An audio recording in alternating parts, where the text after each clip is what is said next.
The National Junior College Athletic Association, the Southwest Junior College Football Conference, and Tyler Junior College promote good sportsmanship by student athletes, coaches, and spectators. We request your cooperation by supporting the participants and officials in a positive manner. Negative comments, profanity, racist, sexist, or other abusive comments or actions directed at officials, student athletes, coaches, or team representatives will not be tolerated and are grounds for removal from the facility.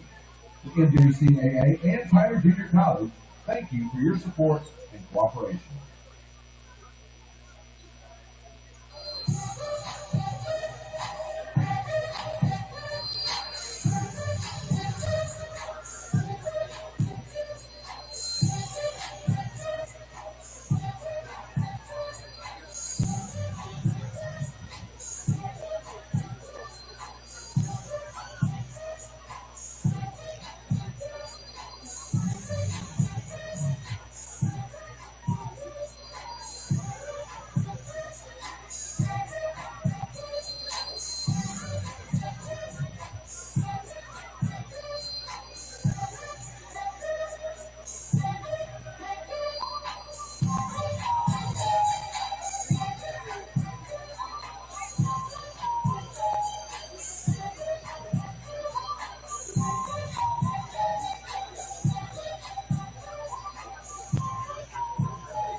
There's another awesome song for you here on Game Time. Tyler ISD has the best pre-K program. There are only a few tuition spots left. Jack Owens and Rice Elementary Schools are waiting to welcome your child. Gift your little one the unique experience of Tyler ISD pre-K successful student outcomes. Visit tylerisd.org/pre-K to get them started. Dairy Queen proudly supports Tyler ISD athletics. From delicious burgers and mouth-watering chicken soup baskets to classic tip cones and refreshing blizzards, you'll always find something to satisfy your cravings at DQ. Online at dairyqueen.com.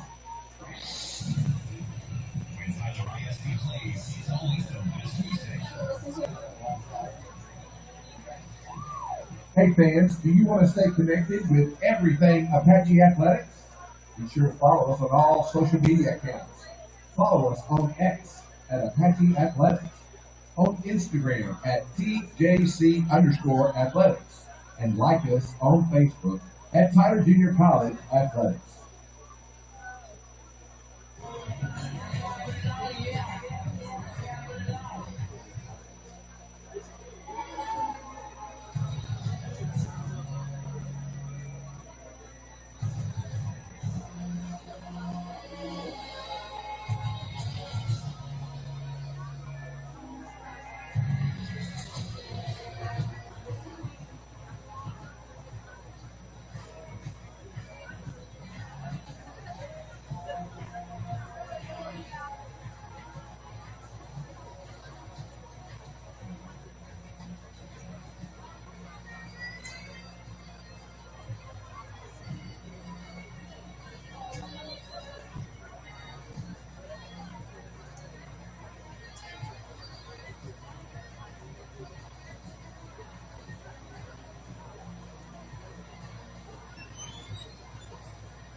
Ladies and gentlemen, if you will please direct your attention to the field where the 2023 Homecoming King, Isaac Wells, will assist the 2023 Homecoming Queen, Corey Edmondson, with the presentation of flowers to our 2024 Homecoming Court.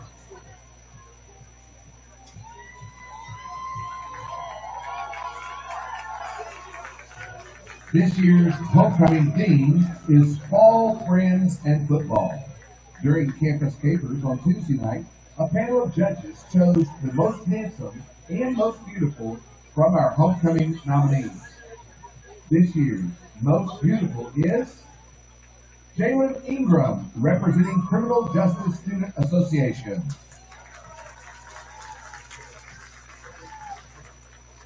Most handsome is Kenneth Hawkins Jr., representing Black Student Association.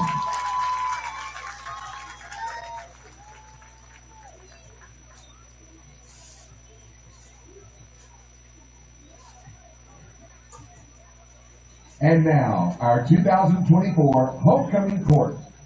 Your fourth runner-up, Queen nominee Kyler Littlejohn, representing Las Macaras, and King nominee Jose Sanchez, representing Dental Studies Student Association.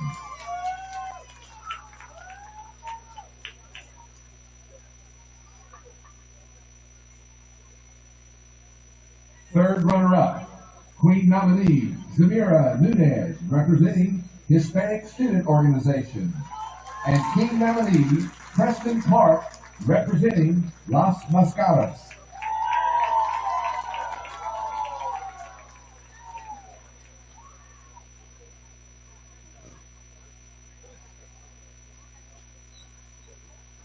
Second runner-up, Queen nominee Jocelyn Tyler, representing Black Student Association, and King nominee Damon Valdez, representing Hispanic Student Organization.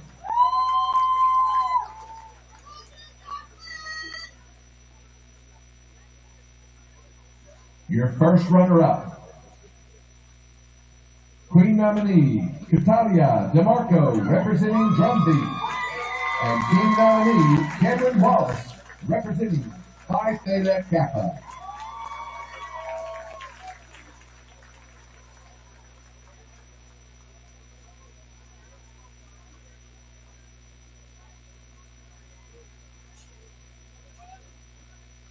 And now, our 2024 Homecoming Queen, Hannah Robinette, representing Phi Theta Kappa.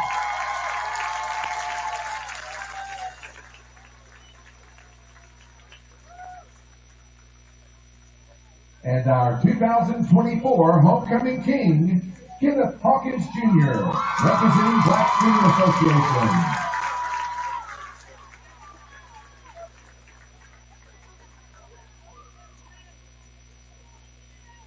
Everyone, please congratulate once again your 2024 Homecoming Queen and King, Hannah Robinette, representing Phi Theta Kappa, and Kenneth Hawkins Jr., representing Black Student Association. Also, we would like to take this time to congratulate the Dental Studies Student Association in being this year's winner of the Warrior Spirit Award. All the student clubs and organizations participated in Homecoming Week. The activities for the honoring and winning of the award by competing in various competitions such as office decorating, supply drive, spirit banners, drum beat, and much more. We are very proud to announce all of our student organizations collectively gathered over 6,000 supplies and food that was donated to the Student Resource Center located in Colonel Technology. Congratulations once again to the 2024 Warrior Spirit winners, the Dental Studies Student Association.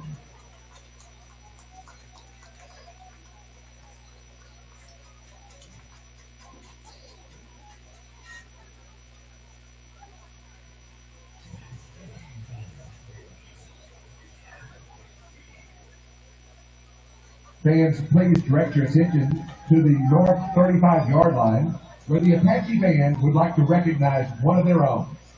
For 10 years, Jenna Hamill has served as Director of Touch of Gold at Tyler Junior College. Jenna's journey with TJC began as a student, where she was a dedicated member of both Touch of Gold and the award-winning indoor drum line. During her time as Director, she spent a decade sharing her passion and leadership, helping Touch of Gold grow and succeed year after year. Please join us in congratulating Jenna Hamill on this milestone and thanking her for her commitment to TJC and its students.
Ladies and gentlemen, it's game day in Florida, Texas.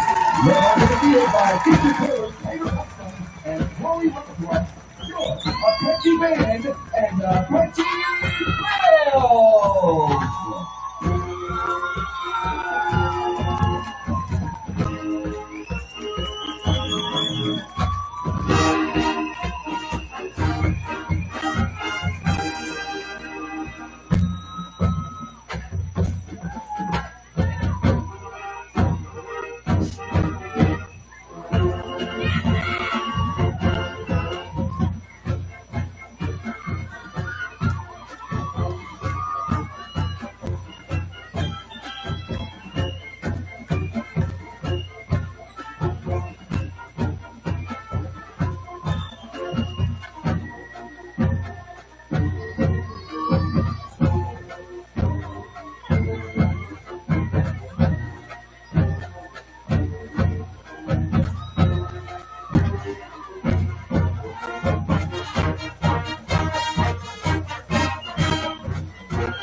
And then the Apache Band, Bells, and Apache Cheers in the TJC Bella, followed by the fight song.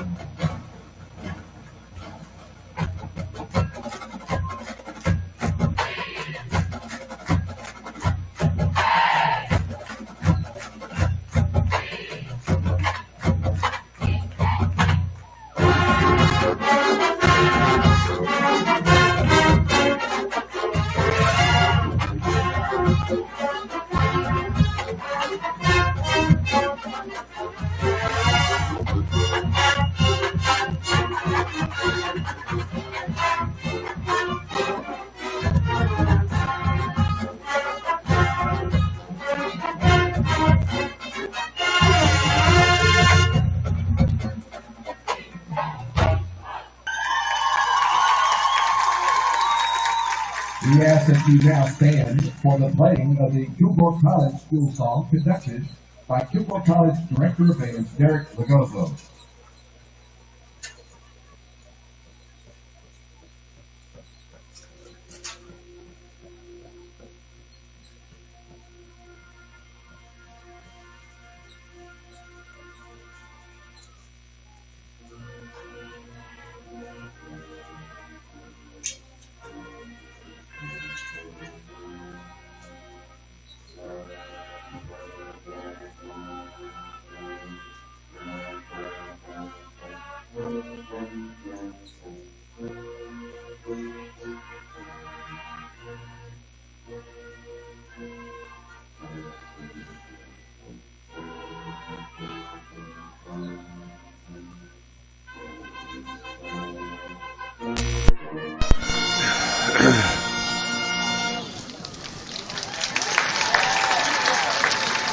We ask that you continue to stand, get your feathers up, and join the Apache Band, the Apache Bells, and the Apache Cheer for the playing of the Tyler Junior College Alma Mater, conducted by Assistant Director of Band, Dr. Eddie Earhart.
Staff includes Michael Bell, Dr. Danny Champa, Dr. Eddie Earhart, Judy Carlson.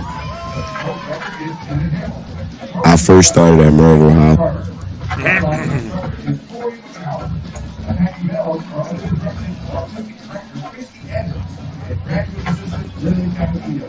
I first started at Merle High School, and then after that, we won a state championship, Maryland State Championship. I then went to St. Francis University in Pennsylvania. Due to This afternoon, we celebrate the incredible dedication of our sophomore Apache Band, Apache Bells, and Apache Cheer as they take the field at Rose Stadium for their final regular season performance.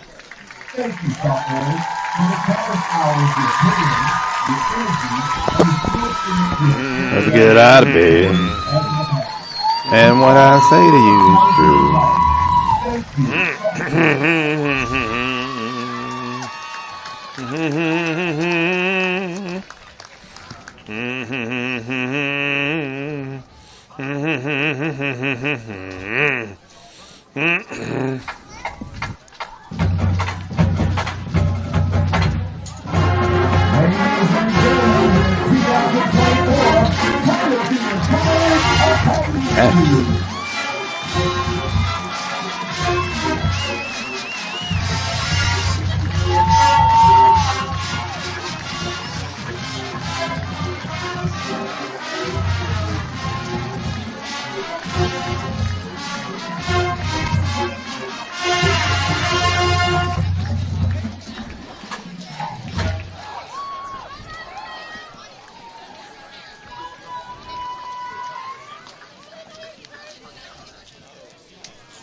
No, man.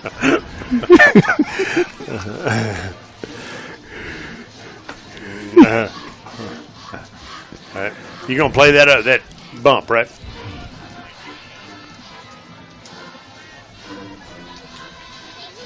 Back at Christus Trinity Mother Francis Rose Stadium, the Apache defense with a chore this afternoon. They've had a great season so far. Last week they got a pick six from Sam Fongang and forced 3 turnovers. The cornerback on the left side is redshirt sophomore Kendall Marks from Baltimore, Maryland. I first started at Maryville High School. Then after that, we won a state championship, Maryland State Championship. I then went to St. Francis University in Pennsylvania. Due to certain circumstances, I had to end up leaving there. Coach Jacobson came to recruit me. He gave me a chance after sitting out a whole year, and he put me on a great stage, and I'm always appreciative for that. Hey, let's talk about maybe winning a championship this week and what that would mean. It would mean the most to me. Like, I love championships. I hate losing. Like, the first 2 games we lost, it really was hurting us, but we had to bounce back. So this championship and bringing it back to Tyler and bringing it back to these beautiful, great people would mean a lot to me. How good is this defense, and why has it been as strong as it's been? Oh, we're amazing, and we're so strong is because we're so close. Like, outside of football, we hang out every day.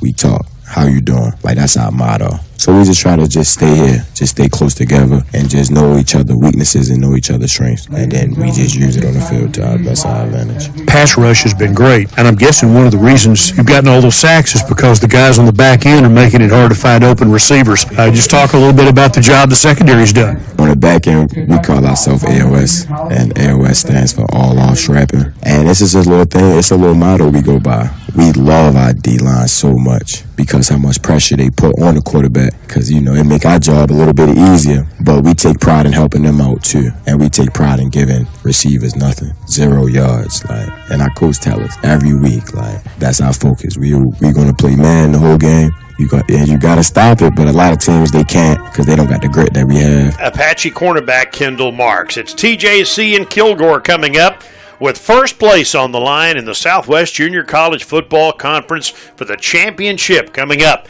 That's the Brandon Corporation countdown to kickoff. We've got the Apaches and the Rangers coming up on 92.1 FM, The Team.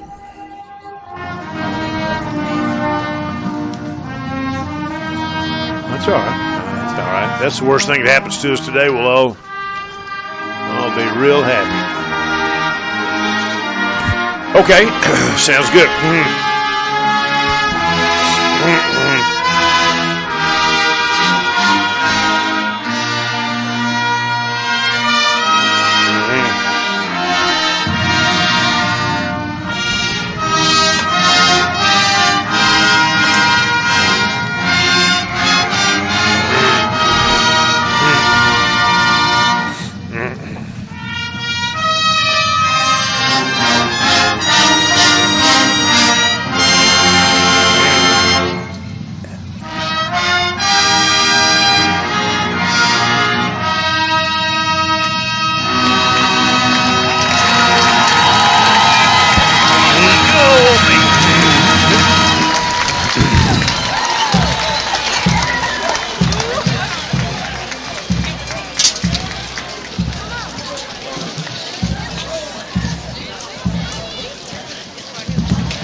Ladies and gentlemen, serving as guest coin toss captain is Texas 1st Congressional District Congressman Nathaniel Moran. Congressman Moran began his elected public service in 2005 as a member of the City Council of Tyler and has held numerous public office positions while serving the private community, including as Smith County Judge. Nathaniel Moran was elected to Congress in November 2022. Joining Congressman Moran as captain for this afternoon's contest for Kilgore College, Robert Smallwood, number 19, Tyler Webb. For the Apaches, your captain today, number 5, Cam Thomas, number 2, Terrence Dolan, number 15, Darian White.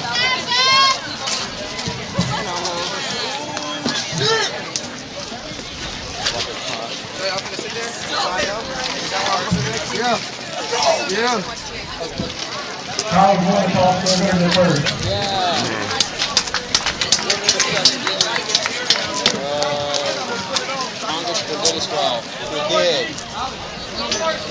Kilgore will receive. Good luck, guys.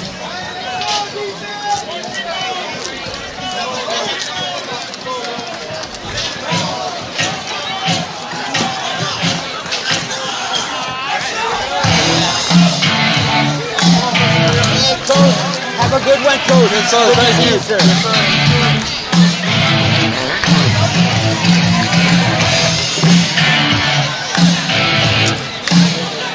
TJC and Kilgore this afternoon. Good crowd. 87 degrees at kickoff time here at Christus Trinity Mother Frances Rose Stadium. Tyler won the toss and deferred, so Kilgore will have the football first as we get ready to start this afternoon. Yeah, two of the best defenses in the conference, but it'll come down to offensive execution. If the Apaches can execute offensively the way they did a week ago against Cisco and minimize the penalties, which has been a problem throughout the season, they'll win this game. Apache is in their home black uniforms, pants, jerseys, helmets with a gold trim, the white numerals trimmed in gold. Kilgore wearing a gray pant and jersey today with the blue numerals, blue piping, silver helmet with the blue star. And TJC again kicking off. Rangers will have the football first for their sophomore quarterback, Tyler Webb. They are 5-1 overall, 3-1 in the conference. TJC 5-2. They've won 5 in a row. They lead the conference at 5-0, ranked number 12 in the country. And the 132nd meeting, the stakes are, again, as we said, 1-2 this afternoon. If the Apaches win, they're the outright regular season conference champion and the number 1 seed in the upcoming playoffs. Remember last week, the Tyler kicker, Christian Baxter, injured in that game. Brian Ramirez will kick off this afternoon. He's done a great job as the Apache punter and will also apparently handle field goals and extra points today. We'll see how that works out. He did an okay job last week, but again, hadn't done that all year. But he's got it teed up at the 35-yard line, and we are set to go. The Rangers will move left to right here in the opening quarter of play. The kick is high and relatively short, taken at the 24-yard line by the Rangers as they run it near side, trying to get upfield to the 30-yard line. Won't make it. Great stop that time by the Apaches as Melvin Polk is hit 3 times before he reached the 30-yard line by a bevy of Apaches covering downfield. Tyler defensively, we expect a starting lineup of Ziggy Loeb, Jaden Matkins, Lamarian Hatcher, and Knowledge Davis across the front with Darian White, Will Cornelson, the nation's top 2 tacklers among the linebacker corps, along with Jacob Robinson, who will play sort of a hybrid linebacker safety position. The safeties, Bernock Eye and Cam Robinson. The cornerbacks, Vaquan Buggs for the injured Jaden Lawton, and Kendall Marks, who you heard from a moment ago. Again, their quarterback is a kid named Tyler Webb, who was a part of their championship team a year ago. Their starter got hurt. Webb played in the conference championship game against Navarra and in the semifinal loss to Iowa Western. And coming into the year, he has thrown for 823 yards. They're averaging 31 points a game, 299 yards a game total, which is not an terribly impressive number. A little bit of an option problem, I think, with the play clock right now. I think that's right. So they're going to keep that on the field. All right, so they'll keep that on the field. Just underway here at Christus Trinity Mother Frances Rose Stadium. Rangers want to throw on first down, and that is a pass that sails way out of bounds over the head of the intended receiver. The nearest player was an Apache, Bernock Aya. Probably lucky that ball was thrown so high, or that might have been a pick six. It was intended for Tanner Harrison. It'll be second down. Now, if it is a better pass, it is a pick six, so a little bit of a break for Kilgore on first down. Again, the Rangers have been up and down this year. They lost to Cisco 35-30, their only loss of the year. Otherwise, a team that's won some close games, but they are Kilgore, and they do know how to win. Two receivers split left and one to the right. Again, they go left to right, an offset backfield, sort of a pistol formation. Kind of an option look here right now for the Rangers, who love to run the football, and there's all kinds of movement on both sides of the ball. The Apaches think the Rangers may have flinched first, and so if indeed our referee, Jason Hickey out of Vernon, Texas, agrees with that assessment and does, that'll be a 5-yard walk-off against the Rangers to make it second down at 15. Yeah, that's on LaRaven Wright, the offensive lineman, 6'4", 320 on the right side of the formation. Got an early start. Running backs include Gary Maddox and Luke McMullen. Maddox, their leading rusher, with 256 yards. Right now I'm looking, and I see McMullen in the ball game right now. Wide receiver group, that will include Samuel Mbake and Melvin Polk, among others, and they will send 2 of them out wide to the left and 1 to the right. 2nd and 15. Again, the quarterback has a running back standing to his left there, and that'll be Devontae Mosey. Back to throw again. Webb throws up the left side. Got a man open and overthrows him. He had Polk wide open. Make that Morris Harrison wide open up the left side.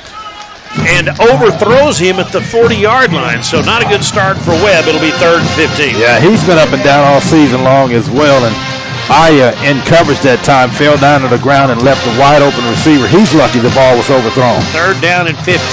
Rangers at their own 22-yard line. Again, the Rangers have won the last 4 meetings. They swept last year. They swept 2022. Tyler's last win in the 2021 conference semifinals. Tyler went on and won that game, lost to New Mexico Military in the championship game, but won the bowl game in Commerce. 3rd down and long, 4 wide, 1 back. Snap.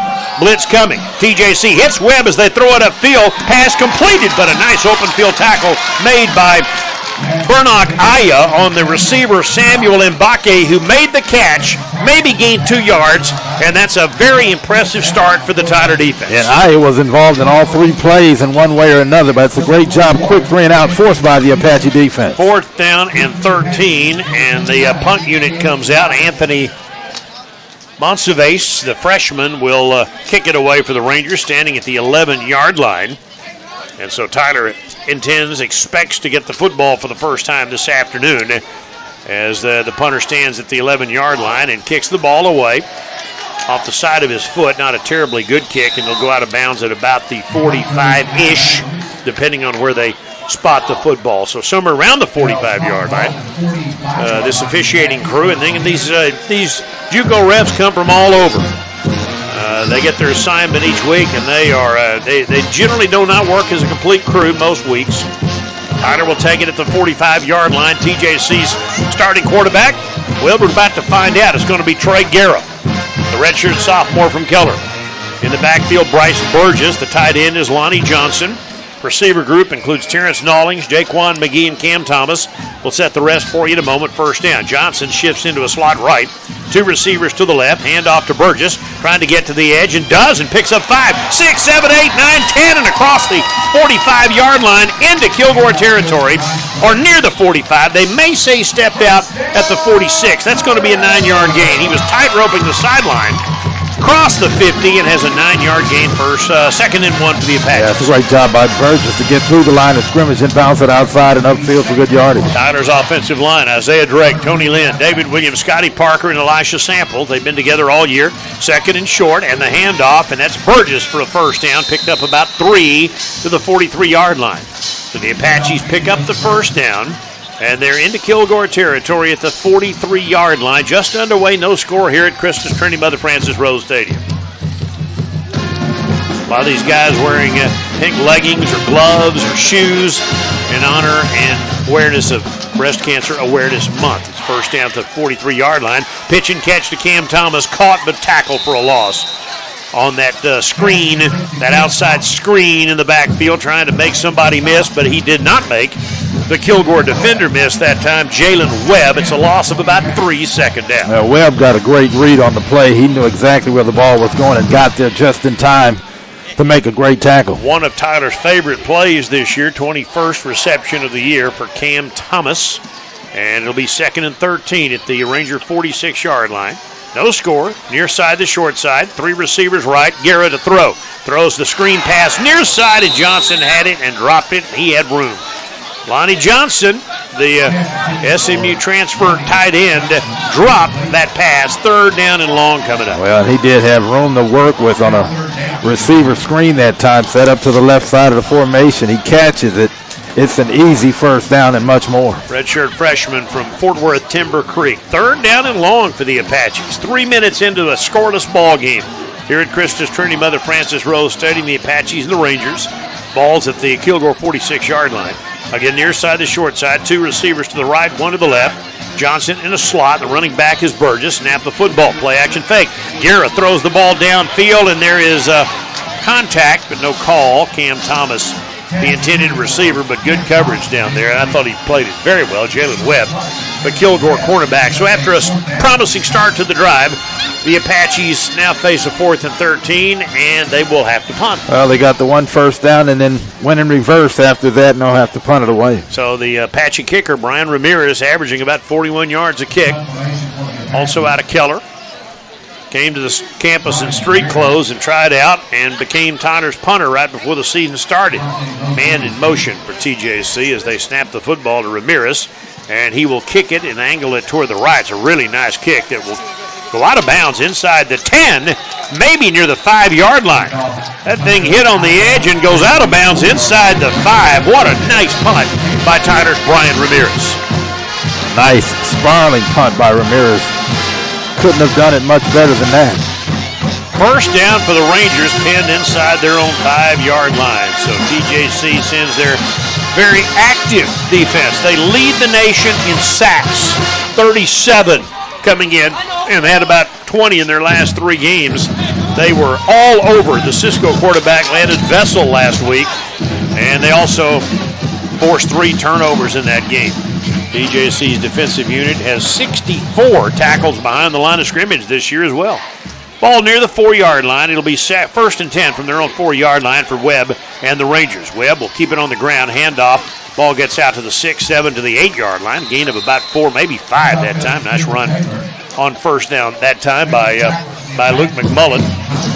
And so it'll be a 2nd down. Gallant a gain of 5 and make it 2nd down and 5. Yeah, got a good spot on that one. Too much given up on first down by the Apache defense. So Kilgore with a little room to work now at the 9-yard line. 2nd down and 5. TJC's Aiden Combest is in the game. Robles is out there right now. Tyler has the luxury of having a very deep defensive line. It's helped them this year, kept guys fresh. 2nd down and 5 at the 9-yard line. Webb hands the football off and getting to the outside for a gain of about 3. That'll set up a 3rd down.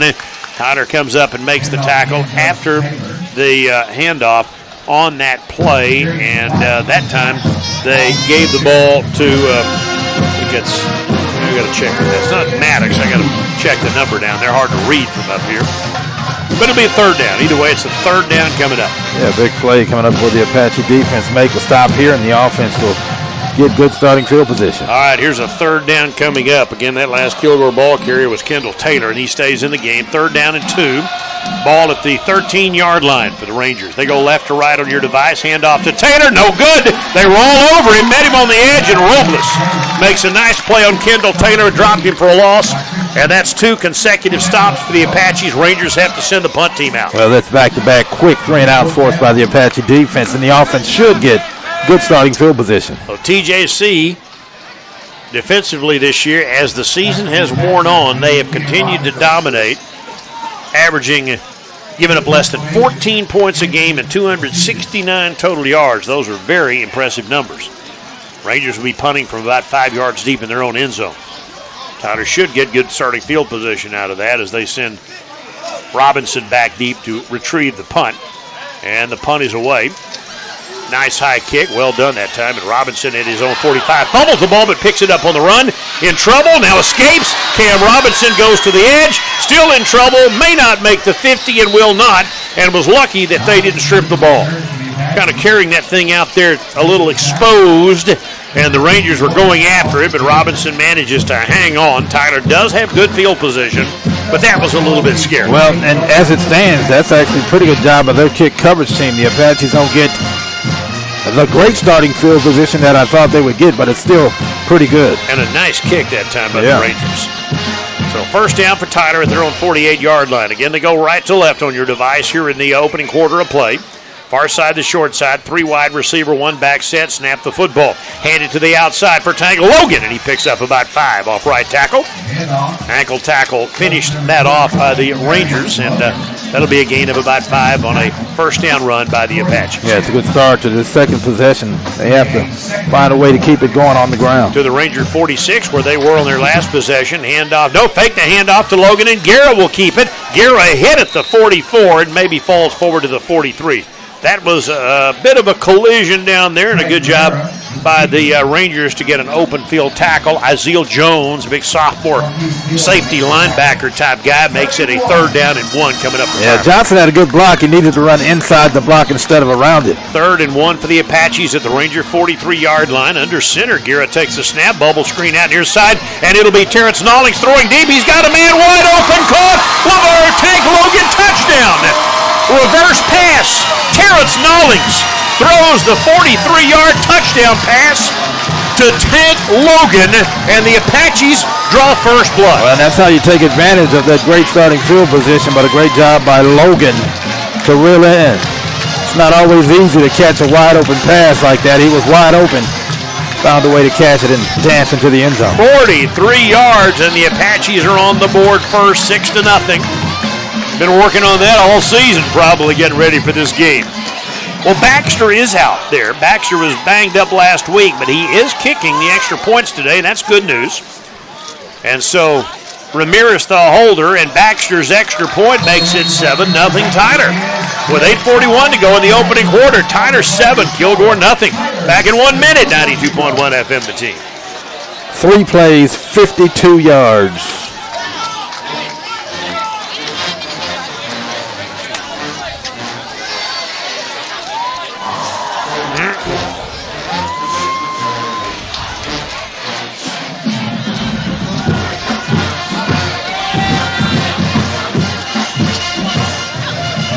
Yeah, please. Yeah, go ahead and say that. Yeah, we got you here. We can do it as we move along. You bet. Yeah, save that one later. Appreciate you, man.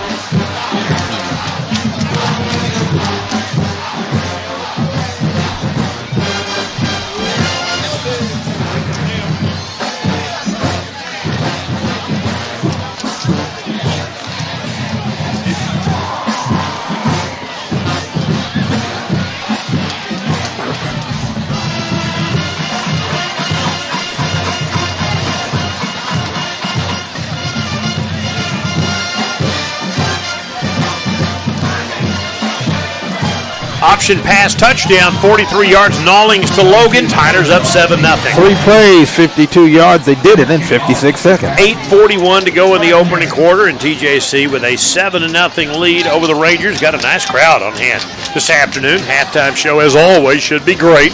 TJC and Kilgore, of course, with their Patchy Bells and the Rangerettes and the bands, and this should be a fun afternoon for the fans. Highly entertained here, and hopefully the football game will live up to all of that as Ramirez tees it up at the 35-yard line. Tyler with a 7-0 lead here on a gorgeous Saturday afternoon at Christus Trinity Mother Frances Rose Stadium. Temperature at kickoff time in the mid to high 80s. Ramirez puts a toe into it.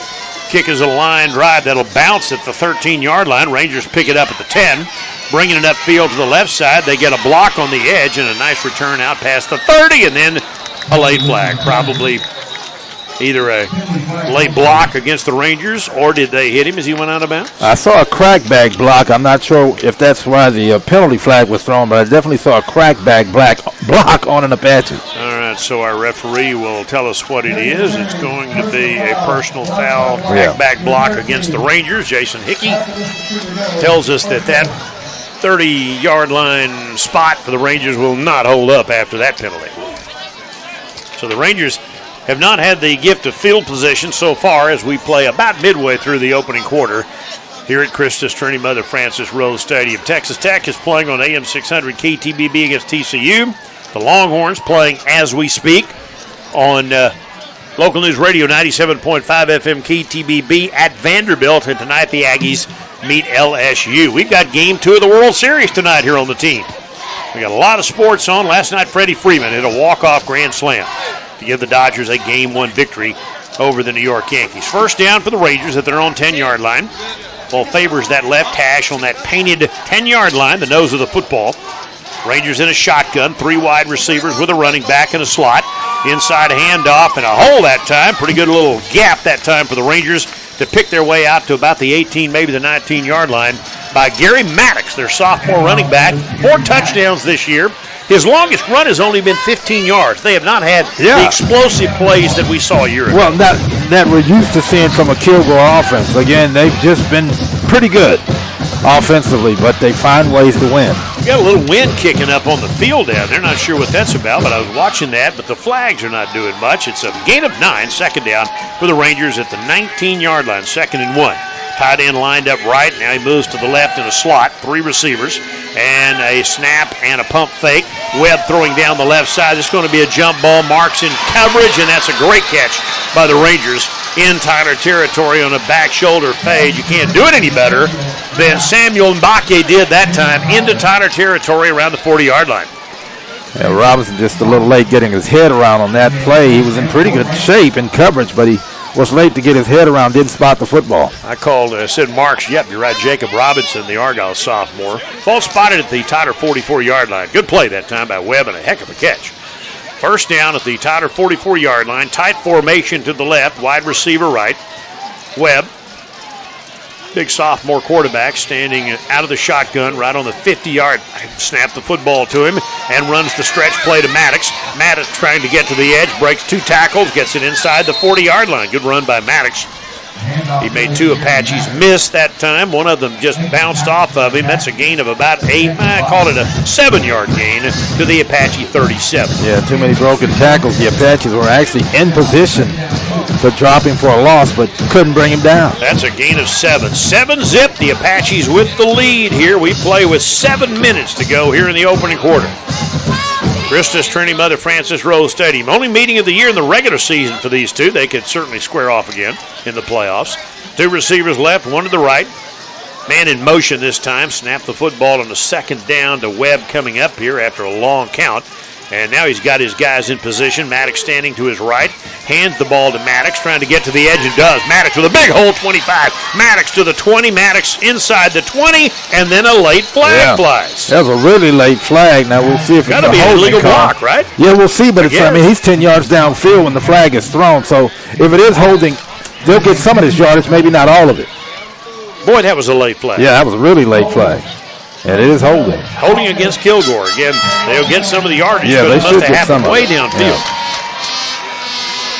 Willie Gooden obviously not happy as he walks out about 3, 4, 5 yards out of the field with his hands outstretched going, what? Yeah.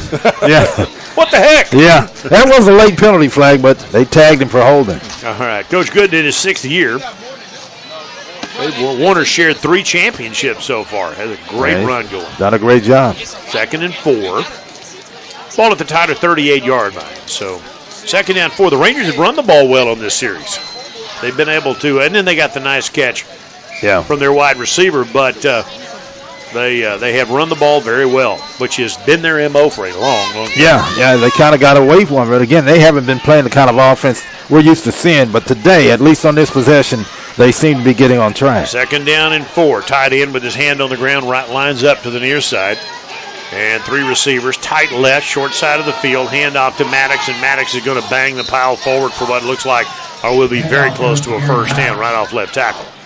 They're going to mark him at the 35, so that'll leave them about a yard short of the first down. They say his knee went down at the 35, so the Rangers face a 3rd down and 1 coming up. As Tyler gang tackling that time. Last guy to get up was Coldy Carraza, big sophomore from Waller. Again, we've been working all week trying to get the numbers right. These guys played a bunch of red shirts that we had no numbers for last week. 3rd down and 1 at the 35-yard line for the Rangers, and there's movement. Wow, a lot of movement. And boy, that might hurt the Rangers. They were 3rd and 1. Now, if it's on them, it'll be 3rd and 6. And penalties have not been their friend so far today. Yeah, everybody moved except the center, so it's probably on everybody but him, but he probably should have snapped the football. That's a false start. 3rd down and 6 now on the Rangers. That is a very different call than 3rd down and 1. I expect that they're probably already in 4-down territory, but that doesn't help. All right, so it'll be got a good kicker, Adam. Adon Reyes is pretty solid, but the Rangers want touchdowns, not field goals, so Tyler may have to stop him twice. 3rd down and 6, so 2 plays maybe to make 6 yards for the Rangers. Again, first quarter, 5:15 to go. Rangers go left to right. They're lined up on the far hash. Tight end right. Two receivers tight left toward their sideline, the short side, plus a slot man over there. Tyler will blitz. Webb rolling out near side, chased all the way back to midfield, throws the ball downfield, and it's caught. Wow, what a catch. Caught inside the 20-yard line. Great coverage by TJC's number 26, Tyson Wilson, on Luke McMullen. Wow, what a heck of a play. Well, they're helping their quarterback. Those receivers are making some outstanding catches, and that was pretty good coverage, but a better pass and catch by the receiver. I called it McMullen. I think that was Tanner Harrison, number 12. Was it 12? I think that was 12 on the catch, yeah. Harrison with a great catch. He went up and out-jumped Wilson, and it's a first down in the wing zone, red zone at the 19-yard line. Tyler up 7-0, but the Rangers are threatening here. Three receivers, one right, two left. Handoff Maddox. Maddox runs into a bunch of Apaches, but still pushes the pile for about 2 yards downfield near the 17. As the Apaches come up and hit him in the mouth, and the last man up for Tyler Junior College appears to be Lamarian Hatcher, one of the Apache defensive linemen. It'll be a 2nd down and 8 coming up for the Rangers, just inside the Tyler 17-yard line, under 4 minutes to go in the opening quarter. We're in the Stereo and Video Center broadcast booth. Saturday afternoon college football here on the team, followed by World Series baseball tonight. Two receivers left. Ball on the near hash. Receiver to the right side, waiting for the call.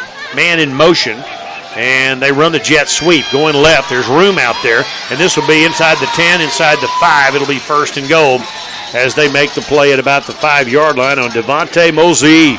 Yeah. Sophomore wide receiver from Jonesboro, Louisiana. And, boy, that was well set up. He had a ton of room to run. Yeah, well blocked end around that time, and the Apaches are lucky he didn't make it to the end zone. Rangers at the TJC 5-yard line. Cam Robinson comes out of the ball game for Tyler. They'll bring Skyland Lewis in. So it'll be 1st and goal at the TJC 5-yard line. The Rangers trying to hit back here in the opening quarter. TJC up 7-0. Rangers have receivers left and right. Their tight end goes right with his hand on the ground. In fact, they go double tight end here with one running back, and they're going to hand it to him. And the Apaches stop him after a 2-yard gain to the 3, but still they push the pile forward to about the 3-yard line on a carry that time by Kilgore's number 21, Kendall Taylor. It's a 2nd and goal at the Tyler 3. Yeah, 4-down territory for the Rangers now inside the 5-yard line. Rangers with the ball, Tyler with the lead. Rangers knocking at the door. Now they go with the Wildcat quarterback, and they've got Harrison lined up to take the direct snap, and they do just that. And the keeper by Harrison, he'll get nothing that time.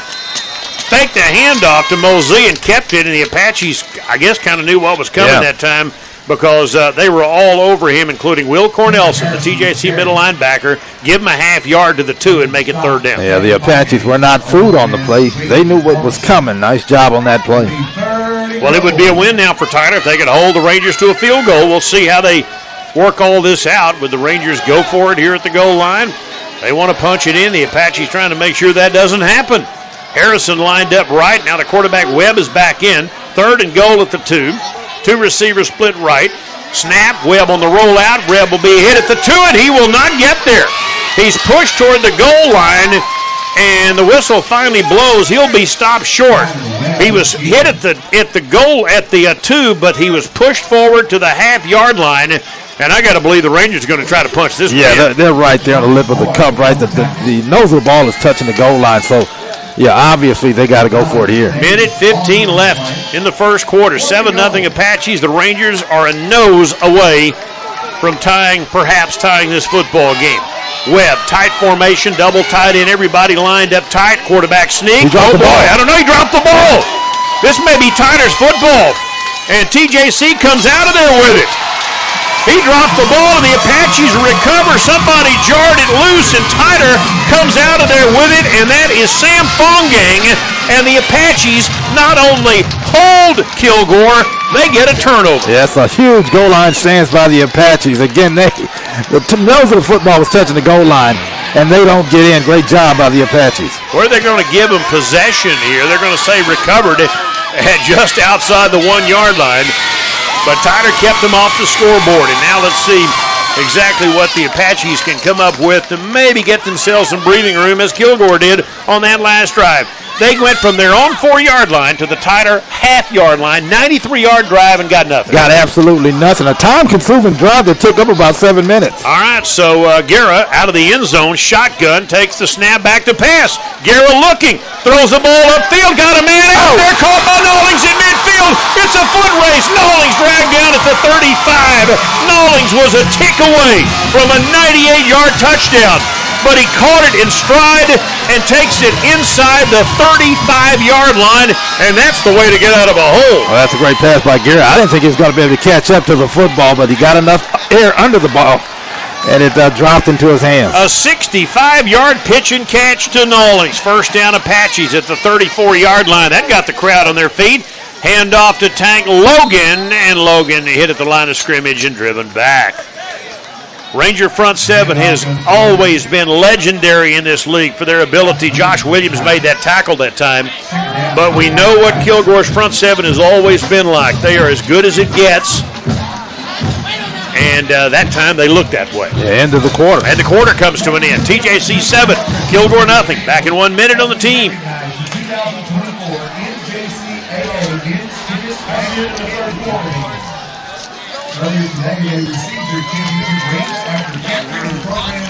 There's a heck of a crowd down there. Good crowd, ain't it? It is a good crowd down there. Heck yeah. This side's nearly full. It is. Nice Better than a crowd. high school game we've seen this year, right?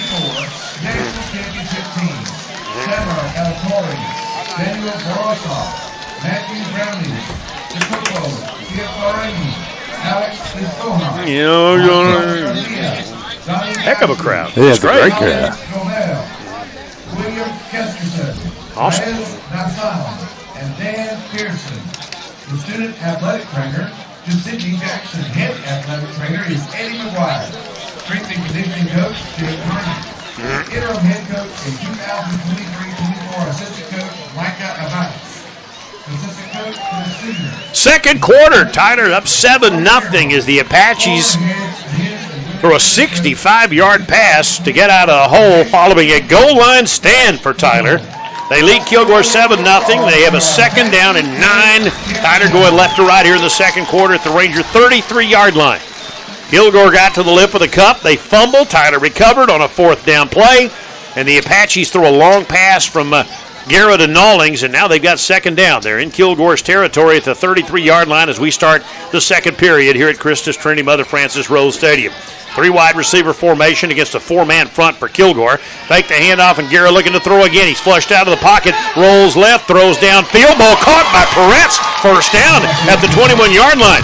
He went right, circled back to the left. He was being chased and got it downfield, and Grant Peretz, who caught that touchdown pass against NEO about 3 weeks ago, makes a nice play on that one. Well, great job by Guerra to get out of the pocket and find an open Peretz for good yardage. At the 22-yard line, nearing the wing zone, red zone. Apaches lead 7-0, and now Burgess to the outside, and he is tackled for a 2-yard loss. Boy, the Rangers string it out, and already having a great day today is sophomore Josh Williams, who led the charge that time. That's a 1-yard loss. It'll be second down and 11. Yeah, Kilgore's not just strong up front. They have pretty good speed on defense, which is usually the case. Always have a dynamite group That defensively.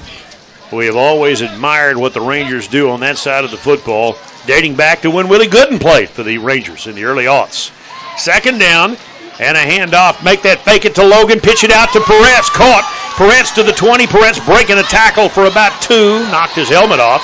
And he gets it to about the 18. Somebody took the ball away. Now we get some pushing and shoving, which you kind of expect in this game. Yeah. No flags, guys. Let's just play some football.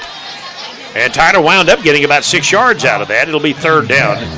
And no flags. Yeah, tough run after the catch by Peretz, but took a big hit, got his helmet knocked off, and then they took the football away from him, but the whistle had already blown. Yep, so it'll be third down, but Tyler picked up about 6 yards on that. Ball at the 18-yard line in the wing zone, red zone.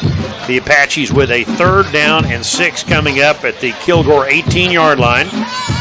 Just underway second quarter. The Apaches scored first, 43-yard touchdown pass, Nollings to Logan on a wide receiver option pass. Trey Guerra, the Tyler quarterback, in the shotgun. He's got Logan to his left. Lonnie Johnson is the tight end, and they snap the football on a 3rd and long. Hand the ball off to Logan, and he picked up a yard. Maybe. It'll be 4th down coming up for the Apaches. Give him maybe a half a yard. The Apaches hoping to get a field goal out of this, which would make it a 10-0 ball game, and so Tyler played it very conservative. And so they will be kicking from the near hash. This would be about a 36-yard field goal, perhaps? That'd be great if they can finish the deal here. This is in a possession that started the Apaches on 2-yard line. This is a 35-yard field goal attempt. Ramirez to hold for Christian Baxter, the former Legacy Red Raider, would give Tyler a 2-score 10-0 lead. Snap, hold, kick on the way by Baxter. It has plenty of distance, and it's good. From 35 yards out, Baxter's field goal is true, and with 12:44 to go in the second quarter, Tyler 10, Kilgore nothing. Back in 1 minute on the team.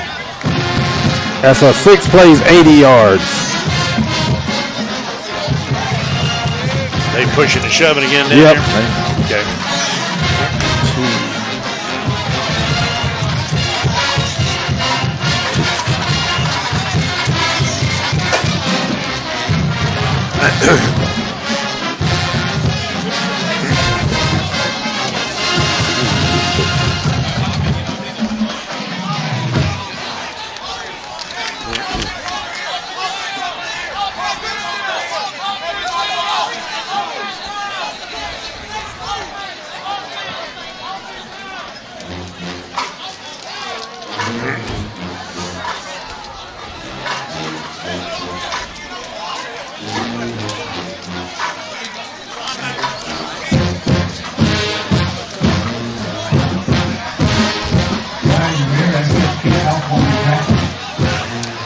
35-yard Baxter field goal. Tyler 10, Kilgore nothing. Good drive, 6 plays, 80 yards, 3 minutes and 13 seconds. Of course, the goal line stand and the fumble recovery at the 1 kept Kilgore off the board, and the Apaches get 3 going the other way. The big play, a 65-yard pass from Garrett and Nollings. Ball teed up by Ramirez. Tyler to kick it off left to right. Nollings approaches, 35-yard line. Kick is high and short, and will be fair caught by the Rangers at around the 30-yard line that time. Their tight end Ashton Watkins, who's a Tyler kid, made the fair catch, so mark this ball at the 30-yard line, and we'll see Tyler Webb and the Rangers offense for the 3rd time today. We play with 12:44 to go here in the second quarter. Christus Trinity Mother Francis Rose Stadium. Tyler will be at Nevada next Saturday, final regular season game. Tyler is in the playoffs. They know that for the first time in 3 years. The question is, what seed will they be, and might they get a ring as a conference champion? First down at the 30 from the near hash. Webb will hand the football. I know he's going to keep it himself. Webb put on a great move that time, and he's made a man miss, and he's upfield past the 40-yard line. Sold me on that one. That was a heck of a fake to Dominique Williams out of Marshall. And the Apaches, like me, bought the fake. They did. So Webb got a big gain out of that after the 43-yard line. Well, and he also made an Apache miss once he got around the left end for good yardage and a Kilgore first down. I bought it. You did? I did. But you're an easy sell. I'm an easy sell. He got me. Ball's at the 43-yard line. So it's a good thing I'm not down there. Yeah, that's true. 12:14 to go, and Tyler with a 10-0 lead, but a nice play that time by Tyler Webb. Ball in the near hash. Slot left, 3 receivers, man in motion is Watkins. He sets up just off the hip of the left tackle. Fake the handoff, and Webb throws the screen. Finds Watkins out there. Ball caught, but a nice open field tackle by Burnock Aya. All over the field today.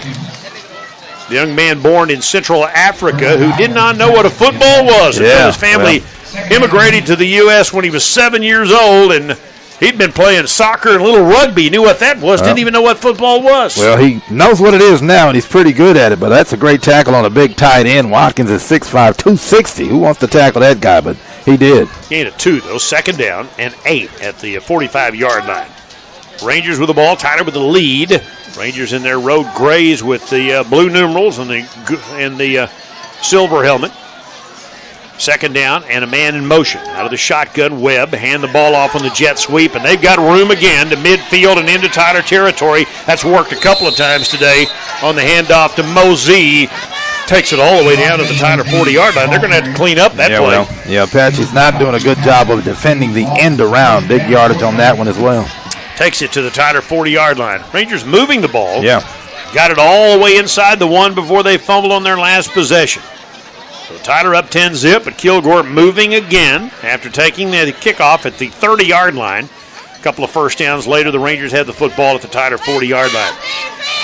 10:45 left to go in the second quarter. Bill Coates, Kevin Simon, Stereo and Video Center broadcast booth. Christus Trinity Mother Francis Rose Stadium. Two old rivals getting it on this afternoon. First down, man in motion is Mosey. Fake the handoff, blitz coming. Webb hit as he throws downfield. Got a man open, and it's knocked away. What a play at the end of that by the Apaches as they went up, and it is Jaden Lawton, the fine future Division I cornerback who just went up and outfought the Kilgore Ranger, who is injured on the play, and batted it down at the 10-yard line. Yeah, it's a great play, great safety play as Skyland Lewis slipped down in coverage that time, and the safety got over there just in time to break up the play. Coach Jacobson says Lawton is getting a lot of D1 offers, and you can see why. The redshirt sophomore from Lovejoy in the DFW area, a city adjacent to Allen, north of Dallas. And there was also a 5-yard penalty way back upfield. I'm following the ball, didn't see the penalty. Well, I never did see the flag, and I still don't, but they're going to back them up 5 yards. Back them up 5 yards. So they'll back the Rangers up to the 45-yard line, make it 1st and 15. The injured Ranger is up and walking off. Tanner Harrison, I'm guessing, again, in the contest for the ball, he fell and maybe even fell on the football, but he's up and he's okay. 5-yard walk-off, though, against the Rangers makes it 1st and 15 at the TJC 45-yard line. Again, the Rangers got all the way to the national semifinals last year. You and Manny drove all the way to Iowa. We did. Near Omaha, Nebraska. Kilgore lost to Iowa Western, but what a year they had last season. Great season. Team. First down. 15. Webb hit as he throws the ball downfield and overthrows everybody. He's almost intercepted by Kendall Marks on a pass play intended for Devontae Mosey. And so that will, or check that out for Dominic Williams.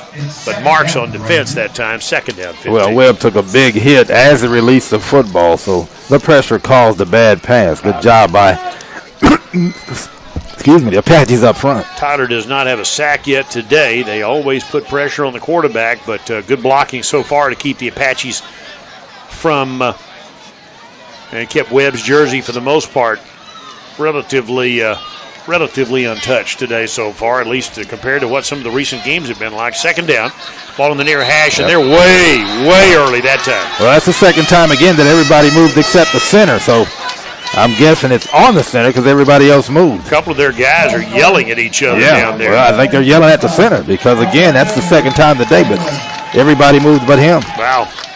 So that's another 10-yard, another 5 yards. So now it'll be a second down and 20 and take it back to midfield. Yeah, they had everybody, all their wide receivers, all their skill guys broke. And I think they knew the count, but the center apparently for the second time today. And he's the only one that really matters. Pretty much. Otherwise, it is a 5-yard walk-off. Second and 20, backs him up to midfield. Two receivers right, two to the left. Play action again. Webb chase to the right side. Webb with his eyes downfield. He's going to run with it. Picks up about 4 of that 20 back before he's ushered out of bounds on the far side. And Apache Darian White has to say something over there. Don't get penalized, buddy. The redshirt sophomore from La Vega is the nation's tackles per game leader, averaging 11 tackles a game. Yeah. The law firm of Cornelson and White. Those two guys getting it done this season. I like that. Sack, third down and 15. Give him a 5-yard gain to the Tyler 45-yard line. Third and 15. Rangers going right to left here in the quarter. Far side, the short side. 4 wide, 3 to the near side. The wide side toward the Tyler bench and a snap. 3-man rush. Webb back to pass. They leave the middle open. Webb's going to run with it and slide at the 41-yard line. They're going to say his hip touched the ground at about the 42, so a gain of about 4 more. It'll be third down and 12 at the TJC 42-yard line. Yeah, it looks like the Rangers will go ahead and at least line up the punt of the way. That's a great job. Fourth down. Yeah, great job by the Apaches defensive secondary. in coverage that time, really on back-to-back plays. 4th down and 12. Ball at the Tyler 42-yard line. See if the Rangers actually do punt the football here. They're in Tyler territory. They've been able to move the ball, but the Apaches and penalties have certainly hurt the Rangers so far in the first half. Tyler will take it any way they can get it, I'm sure. And the punter is going to let his guys get downfield, and he's going to squib this ball downfield. It'll bounce at the 10 and go into the end zone, or did it? I think it might have crossed the goal line. They say it's a touchback. Not quite able to catch up with it. That ball hit at about the 7, and it took a hard bounce toward the goal line. Rangers almost downed it at the 1, but couldn't quite get it done. They should have downed that ball inside the 10. They took a chance to let it bounce the second time, and that cost them. 8:56 to go in the second quarter. Tyler up 10-0. And again, the Rangers have not been a prolific scoring team this year. They have not. They're averaging 31 a game, but still not quite up to their standards in terms of total offense. Now, they have played well today and moved the football, but the drive stalled, and so Tyler takes over at the 20-yard line. Nate Garrett, quarterback. Snap, hand, Burgess looking left, cuts back upfield. Burgess fights his way out to the 24-yard line. That was 4 very hard yards he took for Bryce Burgess. Yeah, took a big hit at the end of that run, but good yardage on first down. Bryce, the redshirt, the freshman from Houston, his older brother played at TJC, and he's got a brother on the team right now. 2nd down, 6. Ball at the 24-yard line. Far hash. Slot left for Johnson. 3 receivers, 2 wide to the near side. Take the handoff, and no, he did hand the ball off to Burgess for 2 more out to the 26-yard line. Inside off right tackle led by center David Williams. Tyler will face a 3rd down and 4 as Burgess getting bounced around down there. Pinball between 3 of those big Kilgore defensive linemen. 3rd and 4 coming up at the 26. Tyler with the ball, they got the lead. Love to keep away here. We're midway through the second quarter in a 10-0 Tyler lead. Offset backfield. Make that Johnson in a slot, and a one man back, one running back, and Garrett throws near side, incomplete. There was contact, but no call. No, they do throw a late flag. That's going to be on Kilgore. It took a while, intended for Cam Thomas, but the defensive back kind of fell over him that time. Jalen Webb's coverage was close, but he kind of fell over him that time. And as he was falling, so did Thomas, and I think that's going to be on the Rangers. Yeah, I think so. It's pretty good unless coverage. They wave it off. They're going to think about it. Pass interference. Number 2 in the defense. Automatic first down. There you go. Pass interference. Tyler There you go. First down. It was a late penalty flag, but initially pretty good coverage, but he did hit him before the ball got there. Call made by the side judge, who had a good look at it, and he deemed it to be worth a 15-yard walk-off to the 41-yard line. So the Apaches maintain possession. A win today gives the Apaches the regular season championship. Kilgore, the only team in the league right now with 1 loss. Tyler is undefeated. So Tyler wins today. They're the regular season champions and the top seed. They would get to host playoff games for as long as they last, and the upcoming playoffs will begin here in a couple of weeks. First down at their own 41-yard line. Snap the football. It's Burgess. Burgess fights his way back to the line of scrimmage, and he gets covered up in blue and gray that time. Man, I mean, swallowed up that time by a number of Rangers, and no gain on the play. It'll be 2nd down. Yeah, been a tough series for Burgess. Some tough hits coming his way. Anytime you play these guys, you know you're in for a street fight, because that's the way Willie Gooden played it, and that's the way they play here at Kilgore. And Coach Thompson, who was once the defensive coordinator here, Russell Thompson, does a great job as well. 2nd down and long, just outside the 40-yard line. Johnson, slot right. Back to pass. Guerra's going to throw it to him, and he catches it this time up near midfield, close to a first down. Swinging out of the backfield, Lonnie Johnson's first catch of the day, gets it to midfield. Tyler will be a little short of the first down. It'll be a 3rd down and 1 coming up. But manageable now. Good job by Johnson on an out route. Good pass by Guerra. They give themselves a chance here on 3rd down. Under 7 minutes to go in the second quarter. Up 10-zip. 3rd down and short for the Apaches. Trying to keep the ball. Keep it away from the Rangers. Hand the football off to Burgess, and that's a first down. Burgess fighting it to the 46, near the 45-yard line. Hard yards for Bryce Burgess, but a Tyler first down. Yeah, Burgess is not big at 5'7", 175, taking some big hits, but that's a tough run to move the chains. Bryce Burgess, 5'7", probably weighs what, about 160, dripping wet? Yeah, they got him at 175, but he's probably closer to 160. Yeah. Anyway, and he got the first down. That's a gain of 5 yards on that play. First down at the 45-yard line for the Apaches. 3 wide receiver formation. Blitz coming. Guerra steps up, throws it down the near side deep, and overthrows everybody. Yeah. Nearest guy there was Tyler Jaquan McGee, and he was in a hand fight at about the 20-yard line with one of the Kilgore defenders. So, and Anthony Rose actually got away with a hold that time on McGee on a wheel route. 2nd down 10 coming up. Tyler's 43-yard touchdown pass. Terrence Nawlings, the wide receiver, on a wide receiver option pass to Tank Logan, and then Baxter's field goal. That's the scoring so far today. 2nd and 10 at the Kilgore 45-yard line. Slot right, 2 receivers, make that 3, 2 to the left, and here they come again. Guerra steps up, hit as he throws downfield, and overthrows Terrence Nawlings at the 30-yard line. Webb took a big hit at the end of that play, but he hangs in there and delivered the ball. It'll be 3rd down. Well, they got good pressure and good coverage as well, so not much of a chance to complete that pass. Give them credit defensively. Elijah Besa checks in. Also, Isaiah Tatum, one of the offensive linemen, is in the ball game, and he will play left tackle this time around on this play. 3rd down and 10 at the 45-yard line. We're down to 6 minutes to go in the second quarter. Tyler could use a first down here, keep this drive going. 4 wide receiver, 1 back formation with no tight end. Blitz coming. Guerra steps up, rolling left. He's being chased, trying to get to the edge, and he's just going to throw that ball out of bounds to save the distance. Nowhere to go. Big rush coming from Kilgore. They had not only the 4 linemen, but a couple of a safety and a linebacker all coming after him that time, and he had nowhere to go with it. Tyler will be forced to punt. Stalls at the 45-yard line. Yeah, well, that's actually a pretty good series by the Kilgore defense. As again, they put a lot of pressure on the quarterback and did a great job in coverage as well. All right, so it'll be Ramirez to kick. Tyler did burn some clock on that play, and they did move the football, but drive stalls. And to kick the ball, Ramirez, and he will kick this ball away, and it's an end-over-end kick that will bounce at the 15. Tyga Tyler roll inside the 15-yard line, somewhere around the 13, I think is where they're going to mark it. There is a penalty flag there. Yeah, we'll see what the call is. Maybe an illegal substitution, but there is a penalty flag down. Jason Hickey looking downfield. His guys telling him what to call. Yeah, I think it's a legal substitution on Kilgore, so we'll see what the Apaches decide to do if they re-kick it. Looks like they're going to punt it away again. All right, let them do it again. Okay, try to get even better position. 12 players on the defense. 5-yard penalty, previous 5. It's 4th down.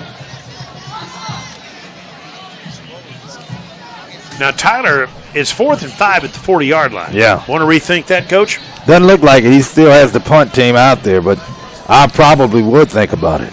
You think about it, but still, you got a 10-0 lead. You're in the second quarter. You got the lead. It would be a big chance to take. Big, high reward, but maybe too much of a risk. Yeah. Ramirez will stand at the 46-yard line, and they do run the fake, and they fumble the football. And that ball all the way back inside the 40-yard line, and that backfired on the Apaches. They did run a fake punt, and that ball is loose. Doesn't matter who recovers it. Kilgore's got a great opportunity. They drop the ball. They short snap it to the up guy, and that did not work. The low snap bobbled by the Apaches, and they kick it 30 yards downfield. And the Rangers have an opening at the Tyler 29-yard line. Yeah, that didn't work out, and made worse by the fact that they couldn't pick it up and just kick or kept kicking it toward Kilgore's end zone. And Ramirez got hurt on that play. He was trying to salvage that thing, but it just would not work. Instead of just falling on the ball, they kept trying to pick it up. And as it turned out, that thing winds up at the 29-yard line, and at a 10-0 ball game, the Apaches just opened the door for Kilgore to get back in this ball game. Not that they've ever been out of the game, but they haven't scored yet, and Ramirez is up, and he is walking off the field. But now the Rangers have the ball at the Tyler 28-yard line. Yeah, again, just, botched all the way around and made worse by the fact that they couldn't pick it up. If it works, it's great. If it doesn't, well, there you go. We brought up the subject, and they were thinking the same thing we were, but as it turned out, it was not a good idea. course, you can always second guess, and that's not the intention here, but as it turned out, the gamble did not pay off. Kilgore at the 28-yard line. Door open for them. Man in motion. They're going to hand it off to the running back, and that jet sweep has worked all day, but not here after a 2-yard gain. They dragged the ball carrier, Samuel Mbaki, the wide receiver, down after a short game to the 26-yard line. It'll be second down today. That's the best they've done against the end around.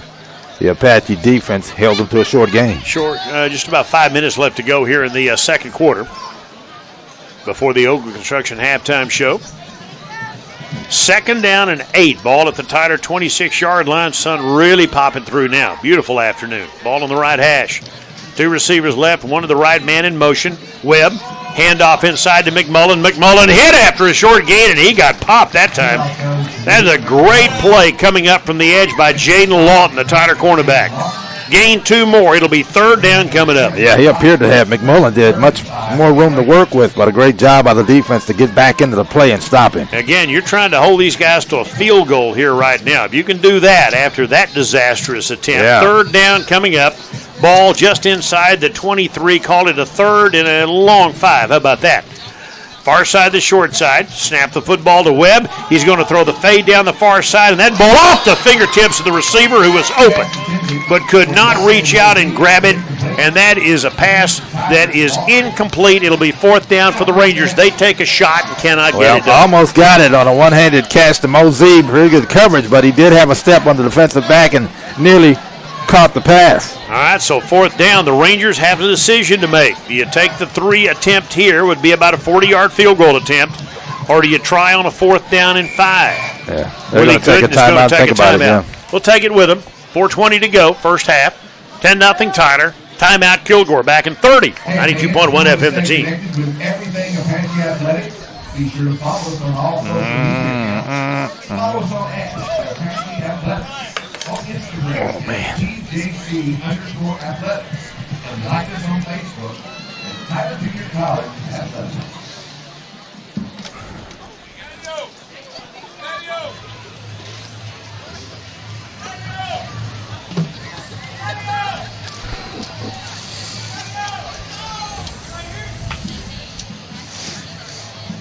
From the Stereo and Video Center broadcast booth, Christus Trinity Mother Francis Rose Stadium. Tyler 10, Kilgore nothing. Conference championship opportunity today for the Apaches. First time in a long time for Tyler. Tonight after the game, we'll pick up Game 2 of the World Series. Freddie Freeman hit a walk-off grand slam last night for the Dodgers. And Game 1 went to L.A. in Los Angeles. Game 2 coming up tonight here on the team.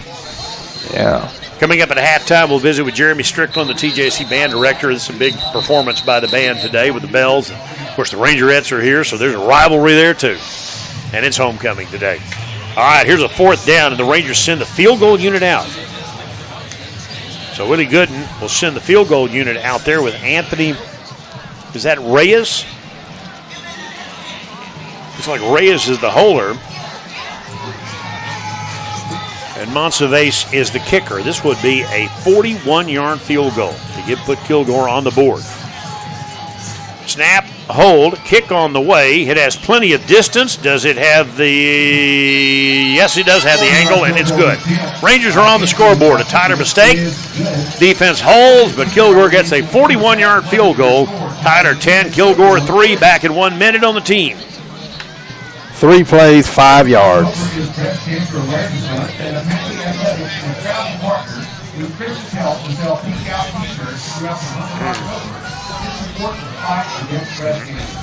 Be sure to buy a t-shirt this afternoon to support your Apaches and the fight against this disease. Yes, please. That's a good idea. Play the ID. Thanks, Kevin.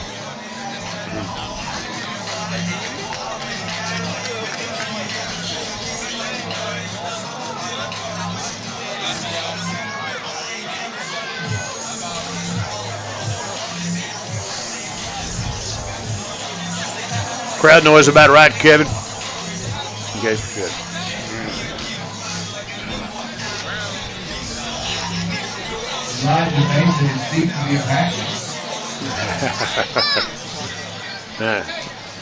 American. Set to kick off the Rangers.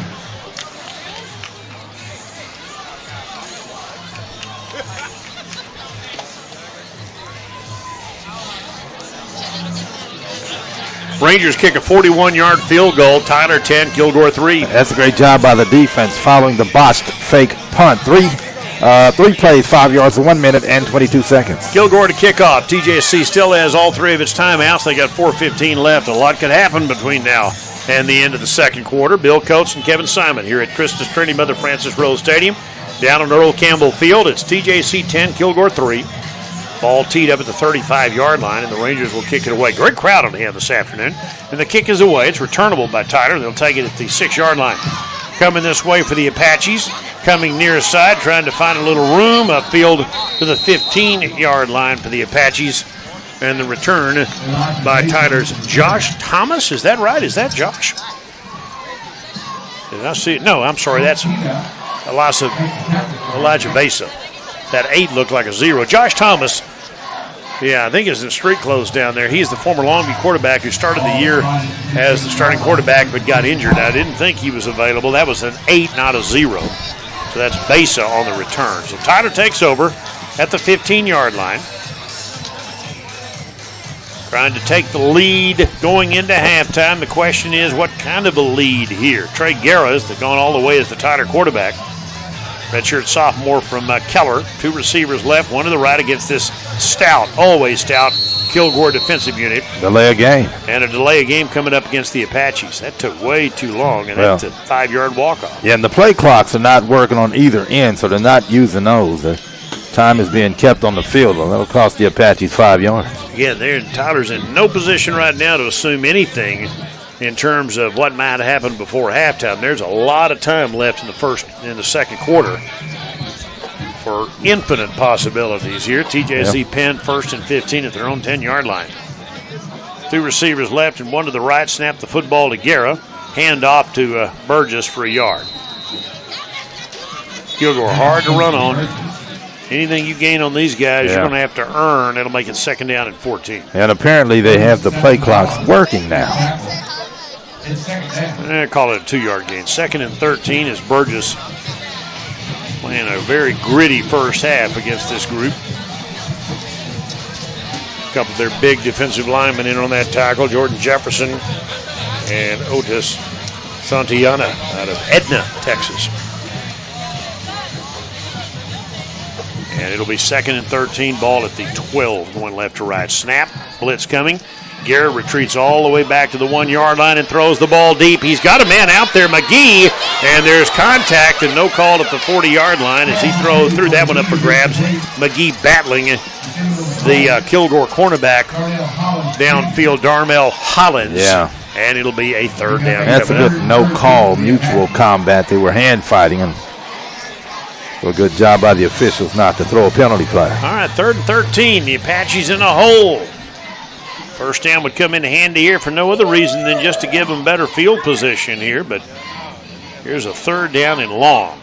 1 back, no tight end, 4 wide, 2 left, 2 right. Kilgore puts 5 men up on the line of scrimmage, and a whistle blows. Tyler's going to call a timeout because they also realize this is an important play. 3:16 to go in the second quarter. Tyler takes a timeout. They lead 10-3. We're back in 30 seconds. 92.1 FM, the team. Attention fans, make plans to attend Halloween at home plate on Sunday, October 27th at Mike Carter Field. Join us for a trunk or treat starting at 4:30, followed by a special TJC baseball game at 6 p.m. with the TJC baseball taking the field in costume. Admission is free. Don't miss this spectacular event.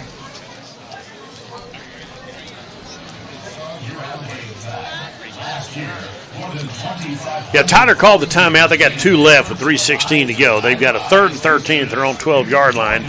And again, you've got a situation. Kilgore's got all 3 of their timeouts left, I think. No, maybe the Rangers have 2. The Rangers have 2 left. Yeah. Anyway, be that as it may, time is not a factor for them. And Tyler would prefer not to have to punt the ball right now. Yeah, they certainly can't afford to turn it over backed up against their own end zone. Well, it's 3rd and 13. Garrett has Carson Green in the backfield now. Ball shaded toward the near hash. Tyler going left to right. 2 receivers split to the near side, and they've got 2 wide to the left against a 3-man stand-up defensive front for the Rangers, and they blitz. Guerra steps up, rolling out, puts the ball on the ground. It's loose, and Tyler recovers at the 3-yard line. They're lucky that they got the ball back. They can at least punt. Guerra tried to run with the ball, and then a penalty flag thrown. I think they're going to call a personal foul against the Rangers. Somebody was mouthing at the end of that play, and that's going to be on Kilgore. Well, that would be a stupid play. How dumb is that? That would be one of the dumbest plays. Unsportsmanlike against the Kilgore Rangers, and that'll give Tyler a first down. How about that? Yep. We've seen it time and time again, but you just can't. And it's always after a great play, right? Josh Williams, they had the ball stripped. Yeah. Tyler had recovered at the 3. They're about to punt from deep in their own end zone, and Josh Williams, with a Kilgore linebacker, just called for unsportsmanlike, and the Apaches get a fresh set of downs at the 18-yard line. We see it all the time, and it always happens after a good play. Just keep your mouth shut. Just keep your mouth shut. You got a great play. You're about to get the ball back in good shape. Keep your mouth shut. But nope. Unbelievable. Unbelievable. Wow. I'm sure Willie Gooden is, how shall we put this, peeved delicately at Josh Williams. Snap the ball. Guerra hands the ball off, and the Apache Carson Green up to the 26, maybe the 27-yard line, picked up 8 yards on that running play. Yeah, it's a great job on first down. Great job by the right side of the offensive line. The Apaches would like to hold on to the football the rest of the half. 2nd down and 1. It'll load to put some points on the board. And there's a whistle at the snap of the football. Not sure what this was all about. Don't see a flag down, do you? No flag. Not sure what the stoppage is. I don't think they were ready for these guys to play ball yet. I think might have been a Kilgore player, might have been shaken up over there. They were trying to get him off the field, and they're going to let him do that. Okay, I think that was the problem. So no play that time. They're going to respot the ball, too, at the 26. So it's 2nd and 2 at their own 26-yard line for the Apache. Slot left with a running back. Hand the football off, and Green cuts left, right, back to the left, and I think has the first down out near the 29-yard line. Yeah, he did. Got just enough. Good run by Green. Now, they've still got 2 minutes left. And that's the 2-minute timeout. And the 2-minute timeout. Tyler leads it 10-3 with 2 minutes left to go in the first half over the Kilgore Rangers. We're back in 30 seconds, 92.1 FM, the team.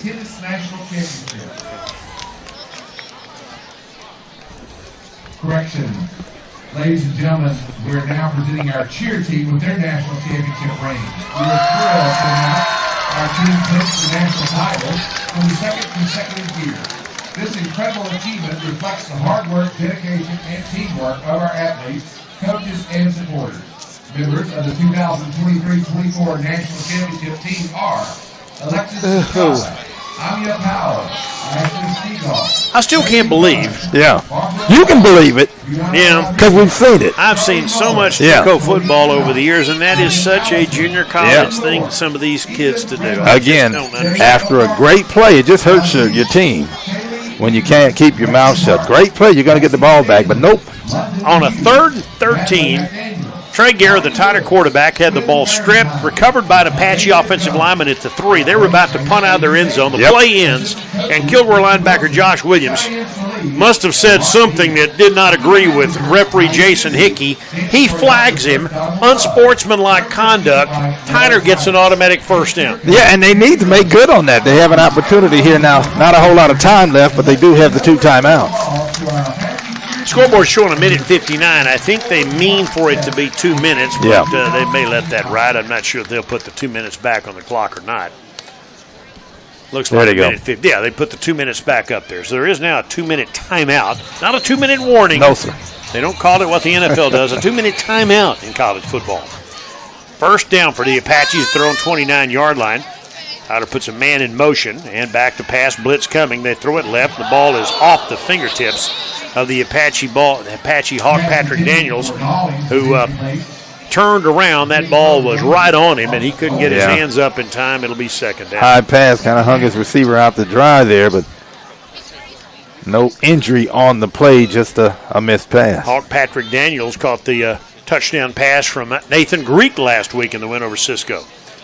2nd and 10 at the 29-yard line. 3 receivers split wide left, the wide side of the field. Take the handoff, and there goes Guerra on a quarterback keeper out past the 40-yard line. A gain of 11 and a Tyler first down. Well, that puts the Apaches in pretty good shape at the 41 with 1:48 to go. Yeah, got to hurry up here now. They still have 2 timeouts left. They'd love to get some points out of this. 3 receivers split left, 1 to the right. Handoff inside. Green again, and Green has good yardage. Out to the 48-yard line. What a turn of events. No matter what happens on this drive, the fact that the Apaches have advanced it to the 47 is a win for them. Gain of 7, second down and 3. 4 wide, no tight end. Guerra looks, Guerra throws, and Peretz coming back to it and made the catch. He dove for the ball in front of the Tyler bench at the 48, and that's another TJC first down to the Kilgore 48-yard line. Ball was low and behind him, but Peretz went down and got it. And they want to go quickly here. Tyler lines up, and Tyler Kilgore takes a timeout. Tyler's got time with 1:15 to go, and a timeout Rangers. We're back in 30 seconds on the team.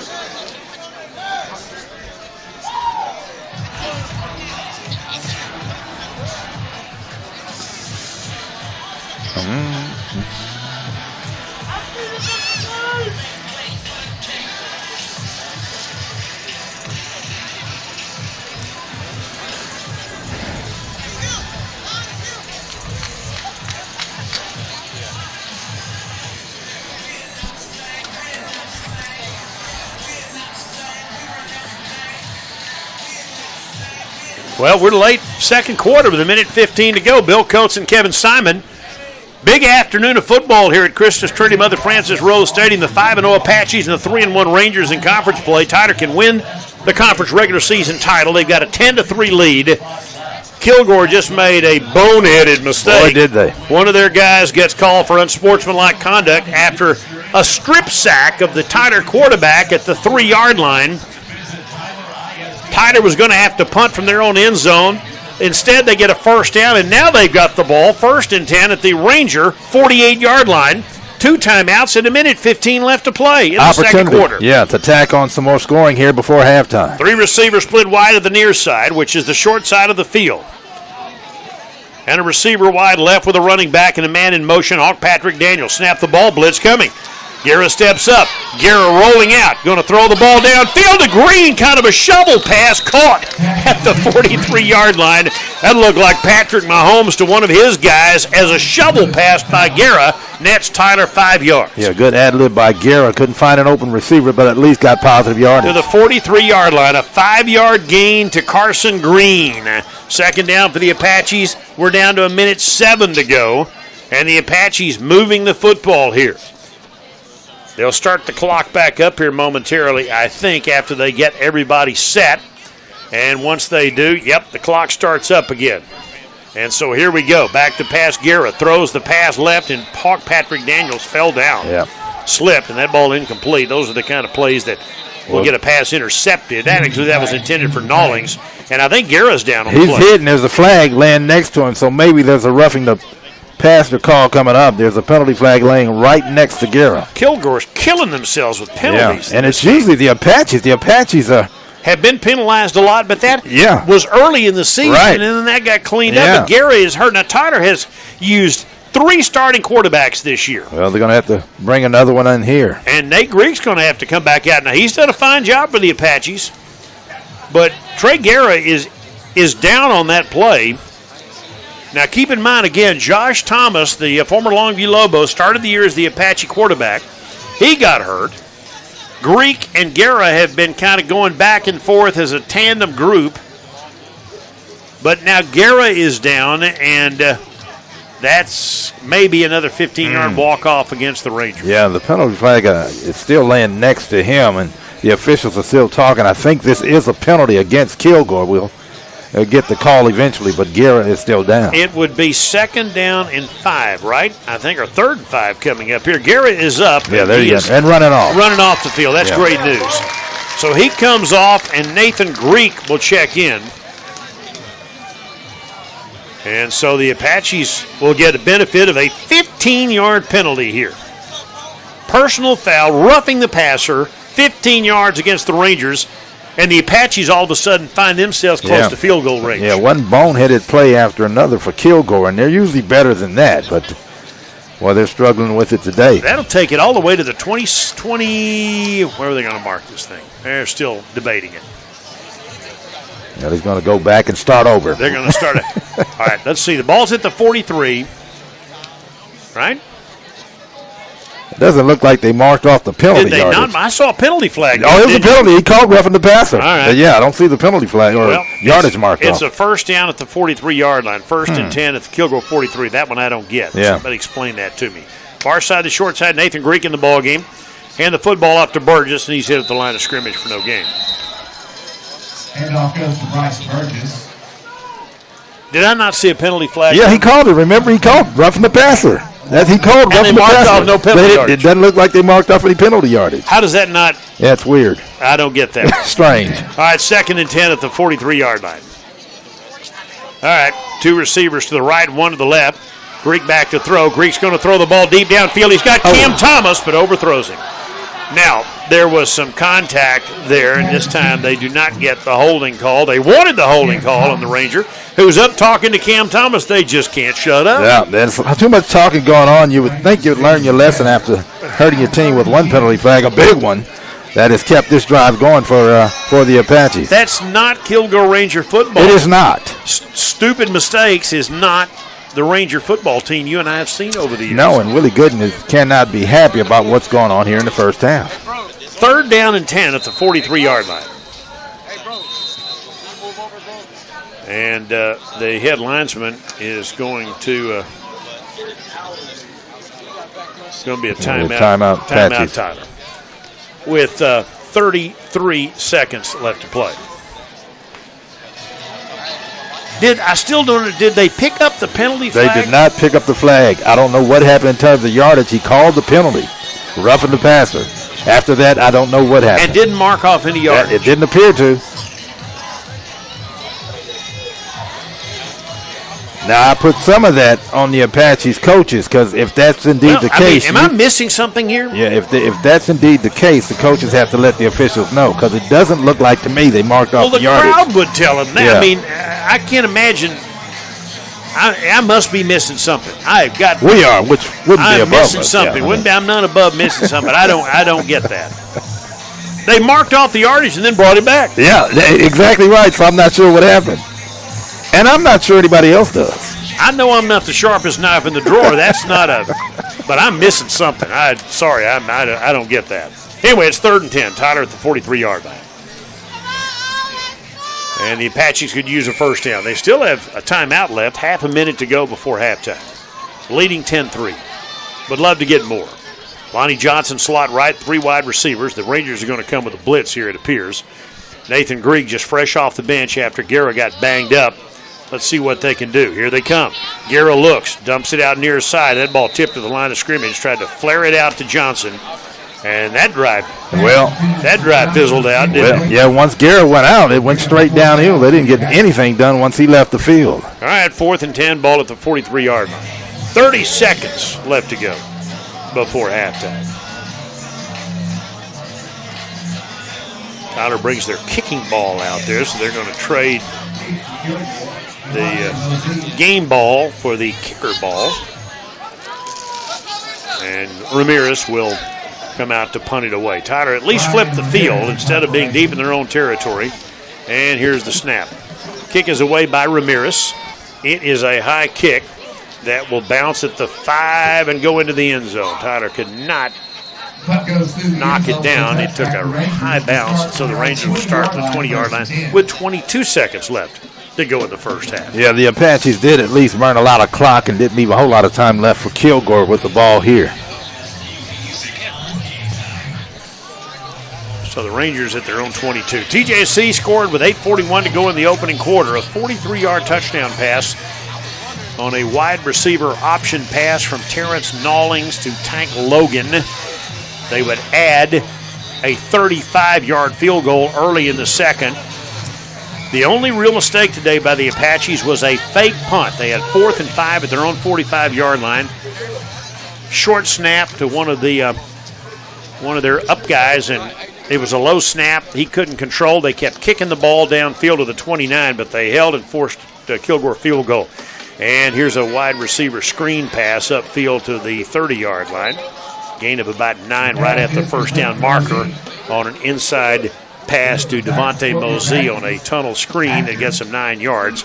And with 9 seconds left, that may be the end of the first half, and Kilgore is going to let it run out. No real sense of urgency from the Rangers. We're down to 2, down to 1, and the last snap, they do get a playoff as they swing it out to the far side, and they push the wide receiver out of bounds, Mosey, and that's the last play of the first half. So we go to halftime here at Christus Trinity Mother Frances Rose Stadium in what could be a conference championship Saturday for the Apaches if they can win in the second half like they did in the first.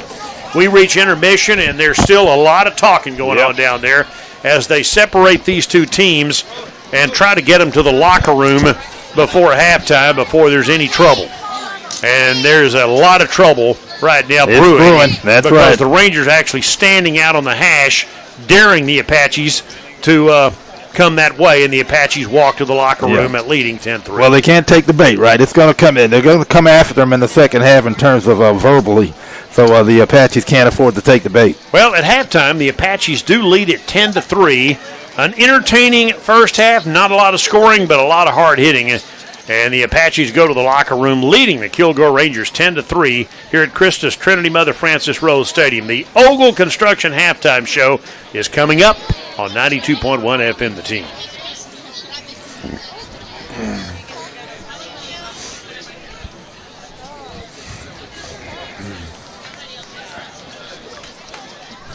Got a 3-minute break, then play that TJC half open. Yeah.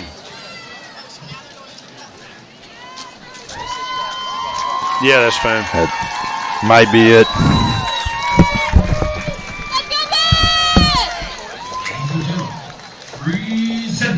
Roger. I'd like to know if he knows what happened.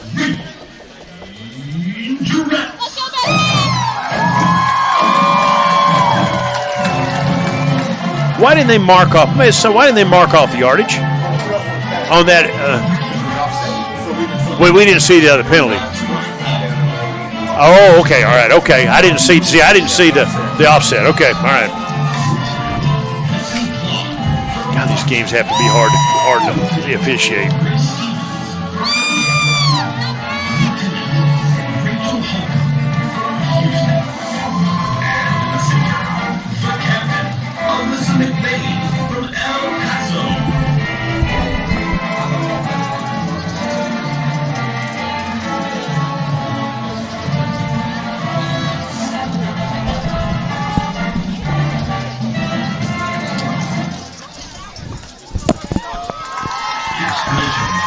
Oh, we got a little extra time here, so we might be able to burn one of the post-game breaks, too. Yeah. Kevin, we'll be able to take an extra break, I think, because look, halftime's a little longer. Right. I mean, it's not too much longer, but from 28 to, well, they put 35 minutes. Yeah. Normal halftime's about 20, but this is special here today, so. Yeah. And it's good. I mean, it's a great halftime show. Rangerettes are great. They do a great job.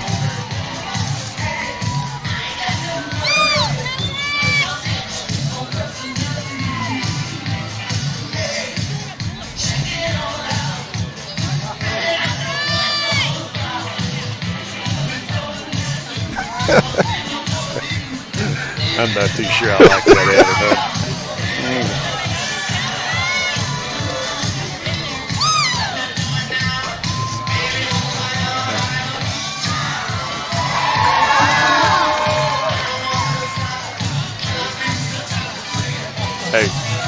Hey, big.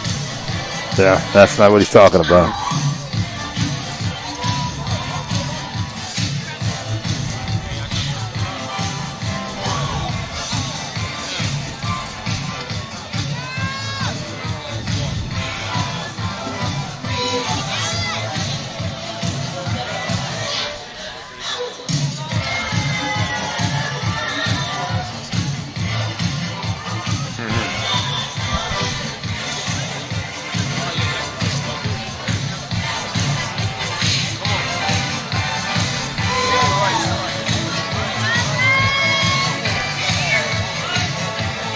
Apaches 10, Kilgore 3 as we go to halftime here at Christus Trinity Mother Frances Rose Stadium.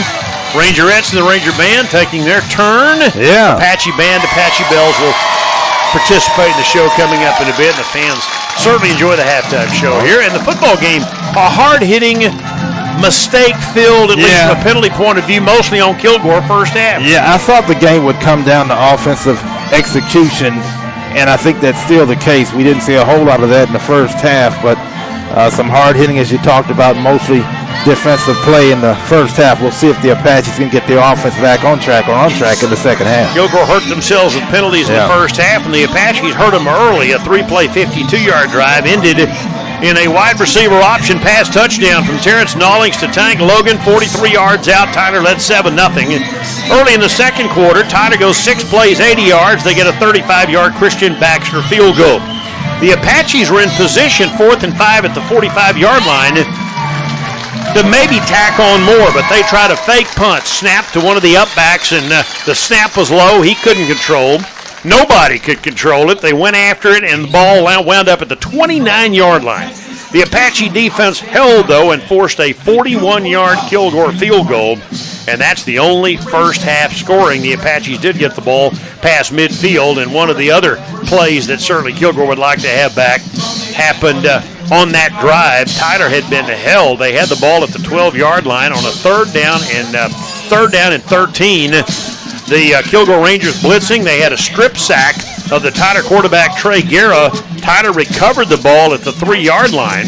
They were going to have to punt the ball from deep in their own end zone, but on that same play, one of the Kilgore linebackers called for an unsportsmanlike conduct that gave Tyler a first down, and they took the ball into Kilgore territory. Drive stalled at the 43, and they have to punt the football away, and Kilgore not able to do anything with it. But the Apaches wasted an opportunity there, and the Rangers have certainly hurt themselves with penalties in the first half. But a hard-hitting game between two JUCO rivals. It's amazing how the names can change in junior college football because these young men come through so quickly. Yeah. But there's still a rivalry there. They understand it. I think, it's beaten at our heads that this is a rivalry game. It's a big game, and it always seems to be that way. And we had a pretty good, tough first half of play. We'll see if they can keep it going. And we got an explanation. PA announcer Roger Nunley. I didn't see the second flag. We did not see the reason that 15 yards, it was offsetting. I never saw the penalty on the Apaches. We did not. And in fact, there was a penalty on the Rangers, roughing the passer, but there was an unsportsmanlike on Tyler downfield. Which apparently they never gave the call for. Yeah, they never gave the call for the unsportsmanlike, so we didn't see that. We did see the roughing the passer call, but that's apparently what happened. They marked off the penalty yards, which were taking it down to the 27-yard line, which would have been great for Tyler, but they realized that there was a penalty flag on the Apaches, which nullified all of that, and so Tyler with the ball at the 43-yard line, they couldn't get anything done. They had to punt. Yep. So that's why the Apaches didn't get the 15. But at the very least, they didn't get any points out of that, but they did milk the clock down and burned out the rest of the first half. Okay, so it's halftime. The Ogle Construction halftime show here at Christus Trinity Mother Frances Rose Stadium. Tyler 10, Kilgore 3. This is the Ogle Construction halftime show on 92.1 FM The Team. All right, you've got an interview there to play. Okay.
Oh, And now, both teams don't get let the Ranger Reds entertain you with their new and exciting jog routine.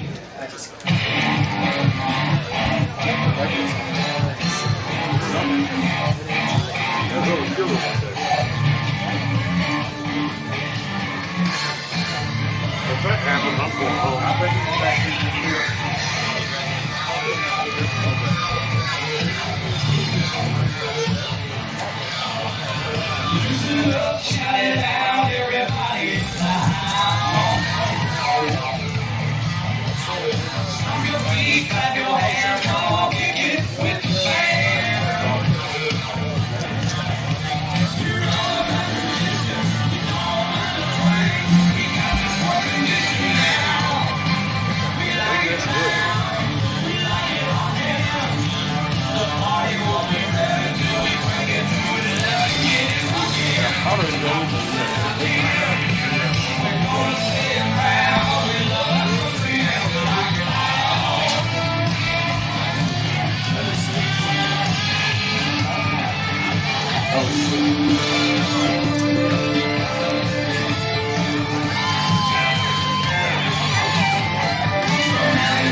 Yeah.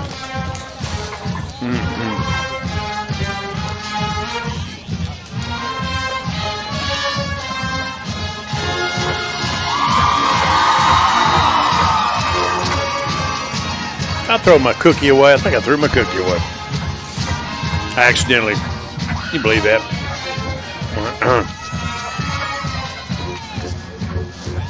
Yeah, that's true. He's right about that. He said he usually tosses cookies when he watches the Cowboys.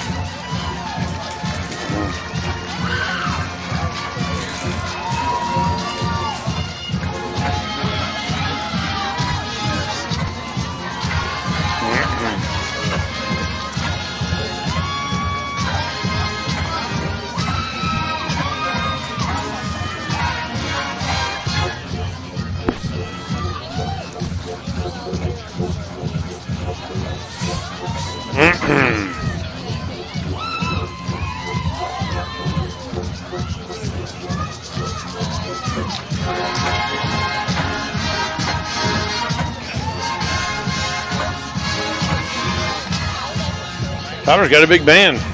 That's a bunch of kids.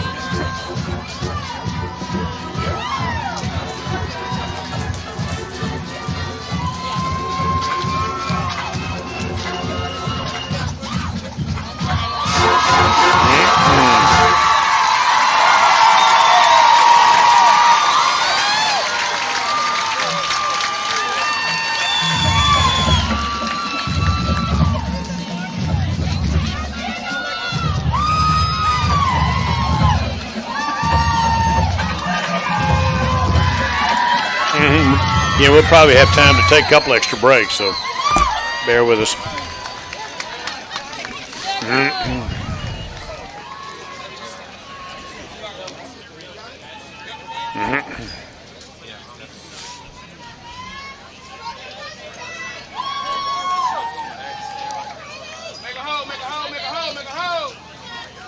This afternoon, the Apache Band is excited to present to you their 2024 Take all the time you want on the stats, Kevin. We want to hear you sing along to the hit song. I know, but I mean, just, you know.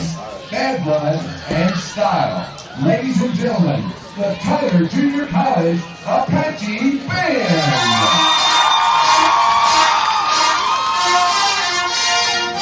On the Ogle Construction halftime show, it's Tyler 10, Kilgore 3. Gorgeous Saturday afternoon. One game left for the Apaches next Saturday at Navarra. If they win today, they win the regular season championship and secure the top seed in the upcoming playoffs. The Rangers have a chance to repeat as conference champions. They won a year ago, and they've been a second-half team.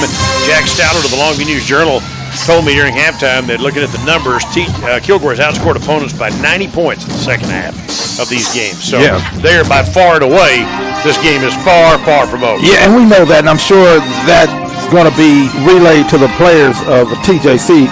They know this game is far from being over now. Again, they just have to keep their heads on straight and not take the bait and not draw any penalty flags.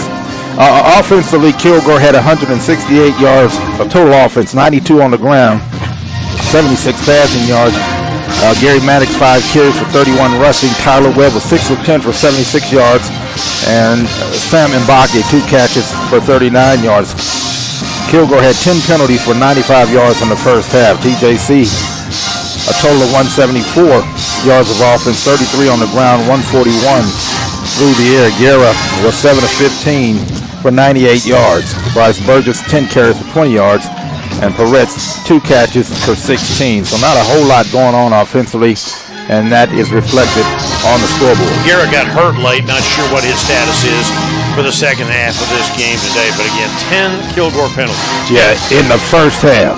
We still got a whole half to play, so yeah, they have to clean that up if they're going to compete, and the Apaches again have to keep their heads on straight because there's going to be some chatter in the second half. Absolutely. Tyler leads it right now 10-3.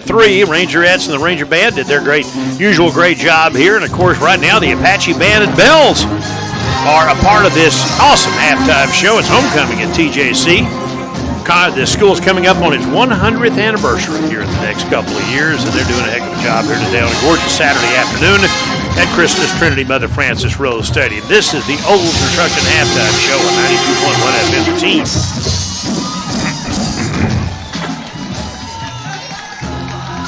Okay.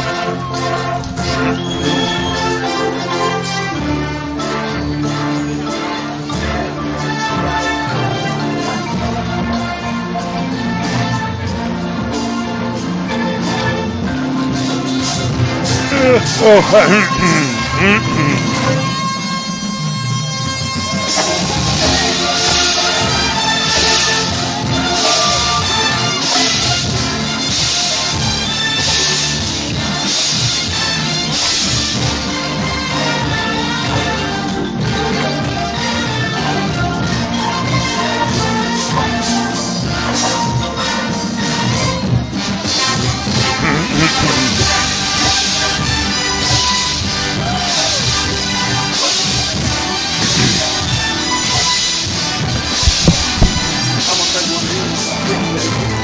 I'm good. Thanks, man. I appreciate it, Phil. Thank you.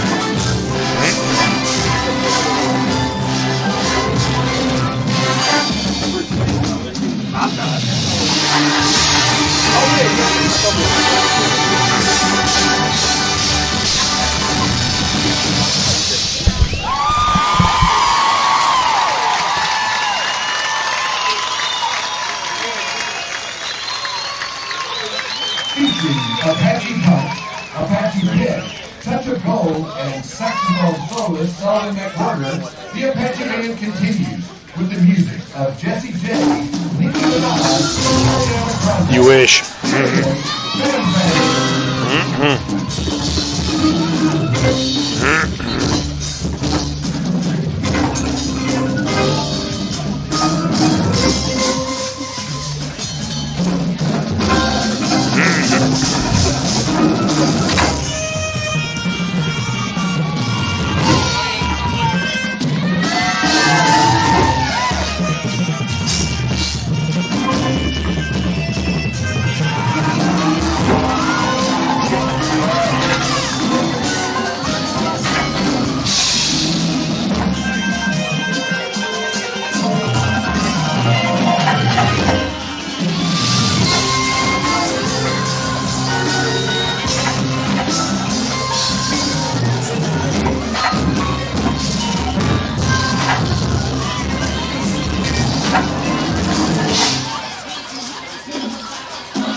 This is the Oval Construction halftime show at Christus Trinity Mother Francis Rose Stadium halftime of this homecoming game, and it is a big game. The Apaches lead Kilgore 10-3, 5-0 Tyler, 3-1 Kilgore in the conference. If the Apaches win, they win the conference regular season championship outright. Lose, and they would need a win at Navarra next week to clinch that. They're already in the playoffs, but a win today not only gets them a championship, but also gets them top seed in the upcoming playoffs. Let's check some other college football going on right now today on local news radio 97.5 FM KTBB. The Longhorns have a 21-7 lead over Vandy late in the second quarter in Nashville, Tennessee.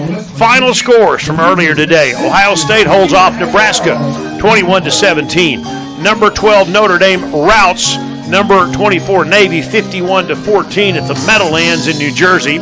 13th ranked Indiana beat Washington 31-17. The Huskies having a difficult time in their first year in the Big Ten, as are the Oklahoma Sooners in the Southeastern Conference. They lose at Ole Miss today 26-14. Ole Miss ranked number 18. The Sooners fall to 1-4 in conference play. Other scores of games in progress this afternoon: number 1 Oregon 35, number 20 Illinois 3. That game is in the third quarter. At the top of the Big 12, the number 11 BYU Cougars have a 24-10 lead in the third at Central Florida. Meanwhile, in the third, number 15 Alabama a 20-0 lead over number 21 Missouri. Also today, or tonight I should say, Florida State plays at Miami, ranked number 6 in the country. Third-ranked Penn State playing at Wisconsin later today. Game tonight on local news radio 97.5 FM KTBB. The number 14 Aggies will host number 8 LSU. Kansas at number 16 Kansas State, and number 22 SMU playing at Duke tonight.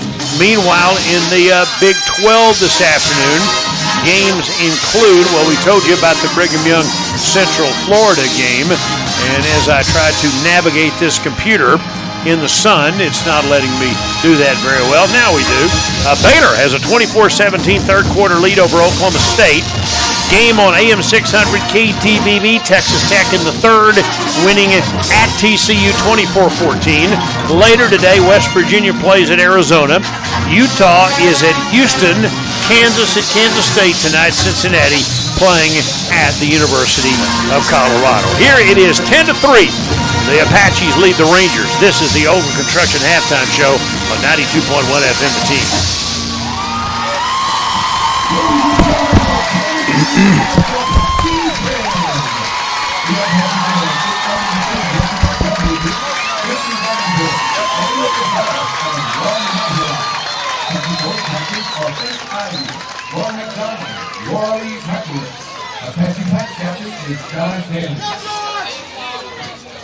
Please welcome back to the field the Apache Bell and Apache Band.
Apache Bells did a uniform change, didn't it? Did they?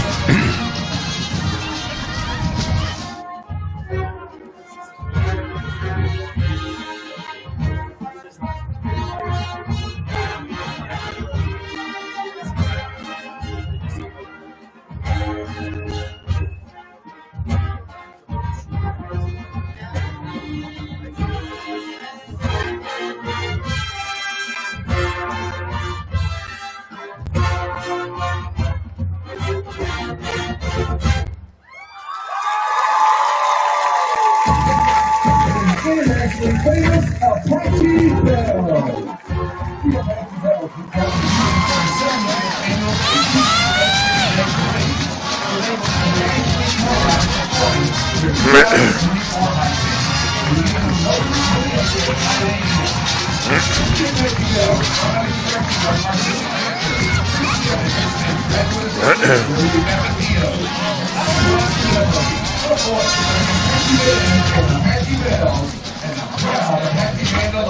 Go Apaches!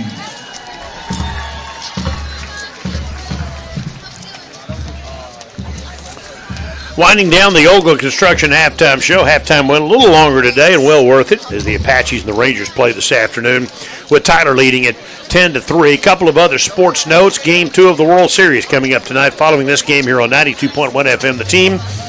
Dodgers take on the Yankees at Dodger Stadium. Freddie Freeman's walk-off grand slam ended last night's game. Meanwhile, the Cowboys will play the Niners coming up tomorrow night in the San Francisco area. The Cowboys have finally activated Dalvin Cook off the practice squad today, and apparently he will be in uniform and try to help the Cowboys' anemic run game. They're dead last, I think, in running the football, so they need anything they can get. I don't know what Dalvin can give them, but I guess we'll find out tomorrow night. Well, the Apaches trying to get a win this afternoon that would secure a conference regular season championship. Can they do it? We've got a second half coming up as TJC and Kilgore play here at Christus Trinity Mother Francis Rose Stadium. That's the Ogle Construction Halftime Show. Second half coming up from Rose Stadium on 92.1 FM The Team.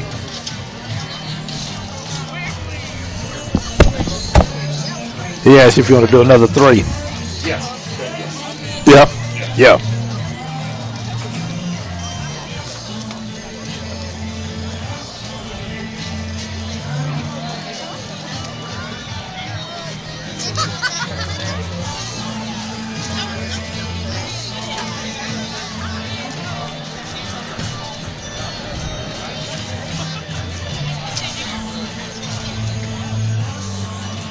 There they go.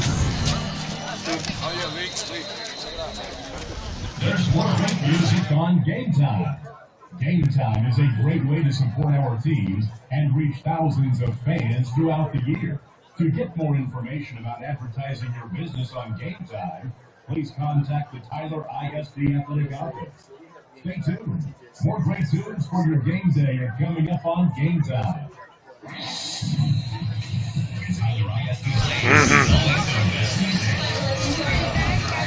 If they win this game, we'll go to.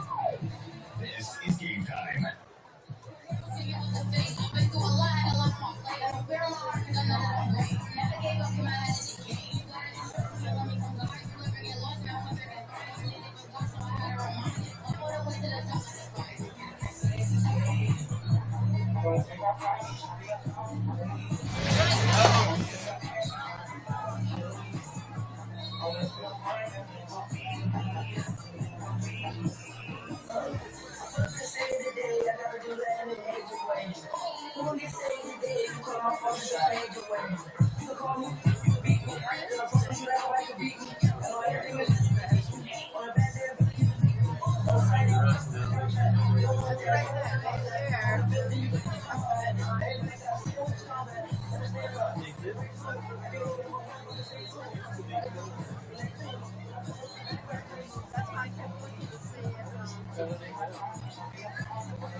Back at Christus Trinity Mother Francis Rose Stadium, the teams are back out on the field getting ready for the second half. Tyler scored their only touchdown, the only touchdown of the game, midway through the opening quarter. It was a wide receiver option pass. Terrence Nawlings, Tank Logan, was open and ran it in 43 yards. TJC up 7-0. They added a field goal. Kilgore added a 41-yard field goal, and the two teams have been trading penalties, hard hits, insults, whatever else you want to call it, a little bit of everything. But we're about ready for what should be an interesting second half of play here at Christus Trinity Mother Francis Rose Stadium. Hey, let's pause 10 seconds for station identification as you listen to TJC Apache football.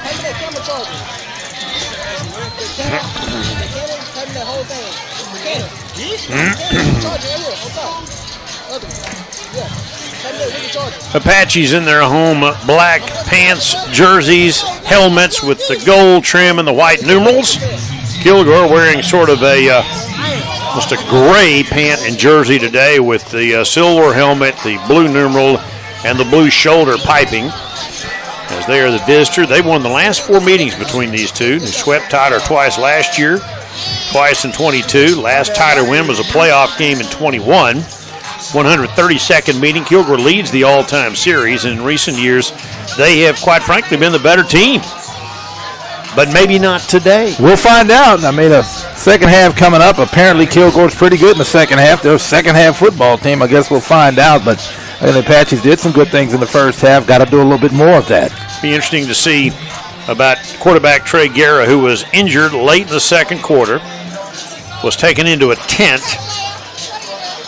Concussion protocol rules are certainly appropriate these days, and you don't want to take any chances. So Nate Greek, who started 3 games and is undefeated as the Tyler starting quarterback, is out there now unless Guerra can come back into the game. Yeah, I see Guerra walking the sidelines, so I expect that he'll be in there. The Apaches obviously get the ball first to open up the second half, and I think Guerra will be out there. Again, Kilgore's very tough defense, as always, is giving up 14.5 points a game and only 168 total yards running per game, less than 30 yards a game on the ground. Yeah, that's crazy. Now, some of their stats were skewed because they played that team from Mexico that didn't play their starters in the second half.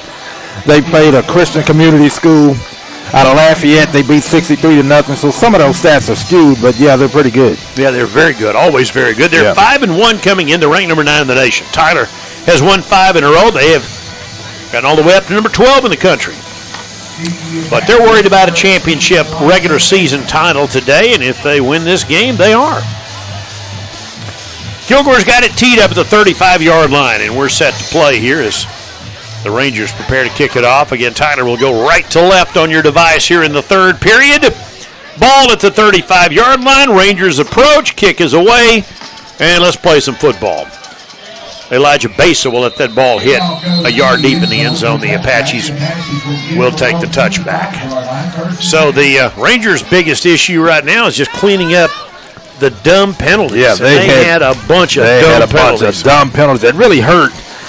But again, over 90 yards in penalties there in the first half, 10 penalties. So you can't do that and win a football game, especially against an Apache football team that's playing good football. Tyler's good enough to beat them head up, and to give them all those penalty yards doesn't make the job any easier. So let's see what happens. Gary is back out there, and Kilgore will send their defense out there. They play with 4 men up, 2 with their hand on the ground and 2 stand-up ends.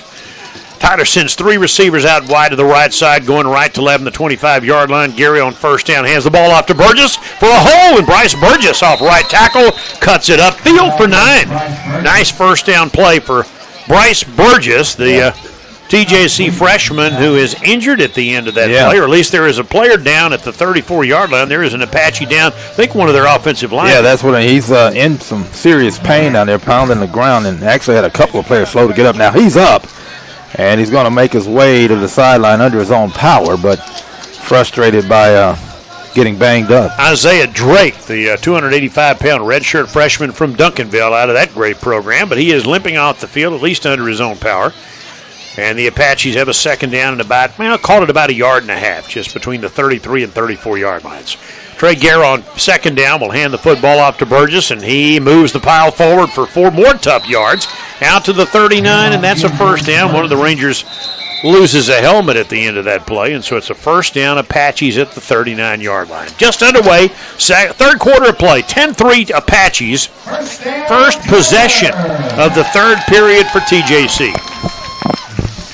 Kilgore gets the big Jefferson kid out, the defensive tackle who lost his helmet. And Kilgore sends in a new defensive tackle. Apaches with a first down near their own 40-yard line. Snap it to Guerra, dump it out near side to Lonnie Johnson, caught at the 40 and upfield, and gets good yardage. Out to the 46-yard line, and they have to break up another push and match. Lonnie Johnson walks away from it. But Kilgore is trying to start a fight here. And we knew that was coming. There was a late penalty flag thrown in by the back judge, so we'll get the call on that. But there was a pretty good play. Otherwise, we'll see what the Why can't they just play football? They're going to wave it off. Wave it off. Okay. So Tyler did get good yardage out of that. They'll mark it at 46, 7-yard gain by Lonnie Johnson. Almost stepped out of bounds, but managed to stay in bounds. And the Tyler tight end picks up good yardage. Tyler with a second down and a very manageable 3 coming up. 2nd and 3 at their own 46-yard line. Near side to short side. Hand the football off, and Burgess stacked up. No gain. Third down coming up. Burgess hits the hole hard, but that time there was a stone wall built up by the Rangers, and Devondrick Lewis with the tackle on that play, and so it'll be third down coming up for Tyler. Yeah, Burgess is not a big guy, so it's tough for him to push the pile. Couldn't get much done on that play. Third down and 3, ball at the 46-yard line. TJC with the lead in the ball, near side to short side. 3-receiver formation, back to pass, blitz. Throw it upfield, ball caught by Johnson across the 50. Same play, same result. It's a Tyler first down. Johnson, uncovered along the near sideline, caught the ball, stepped out of bounds at the Kilgore 48-yard line. On a quick out. That's a great catch and a good job to stay in bounds and move the chains. So Tyler maintains possession. They started this drive at their own 25-yard line. They've advanced it 27 yards to the Kilgore 48. It's a first down and 10. Third quarter underway. TJC with the ball and the handoff to Burgess. Looking right.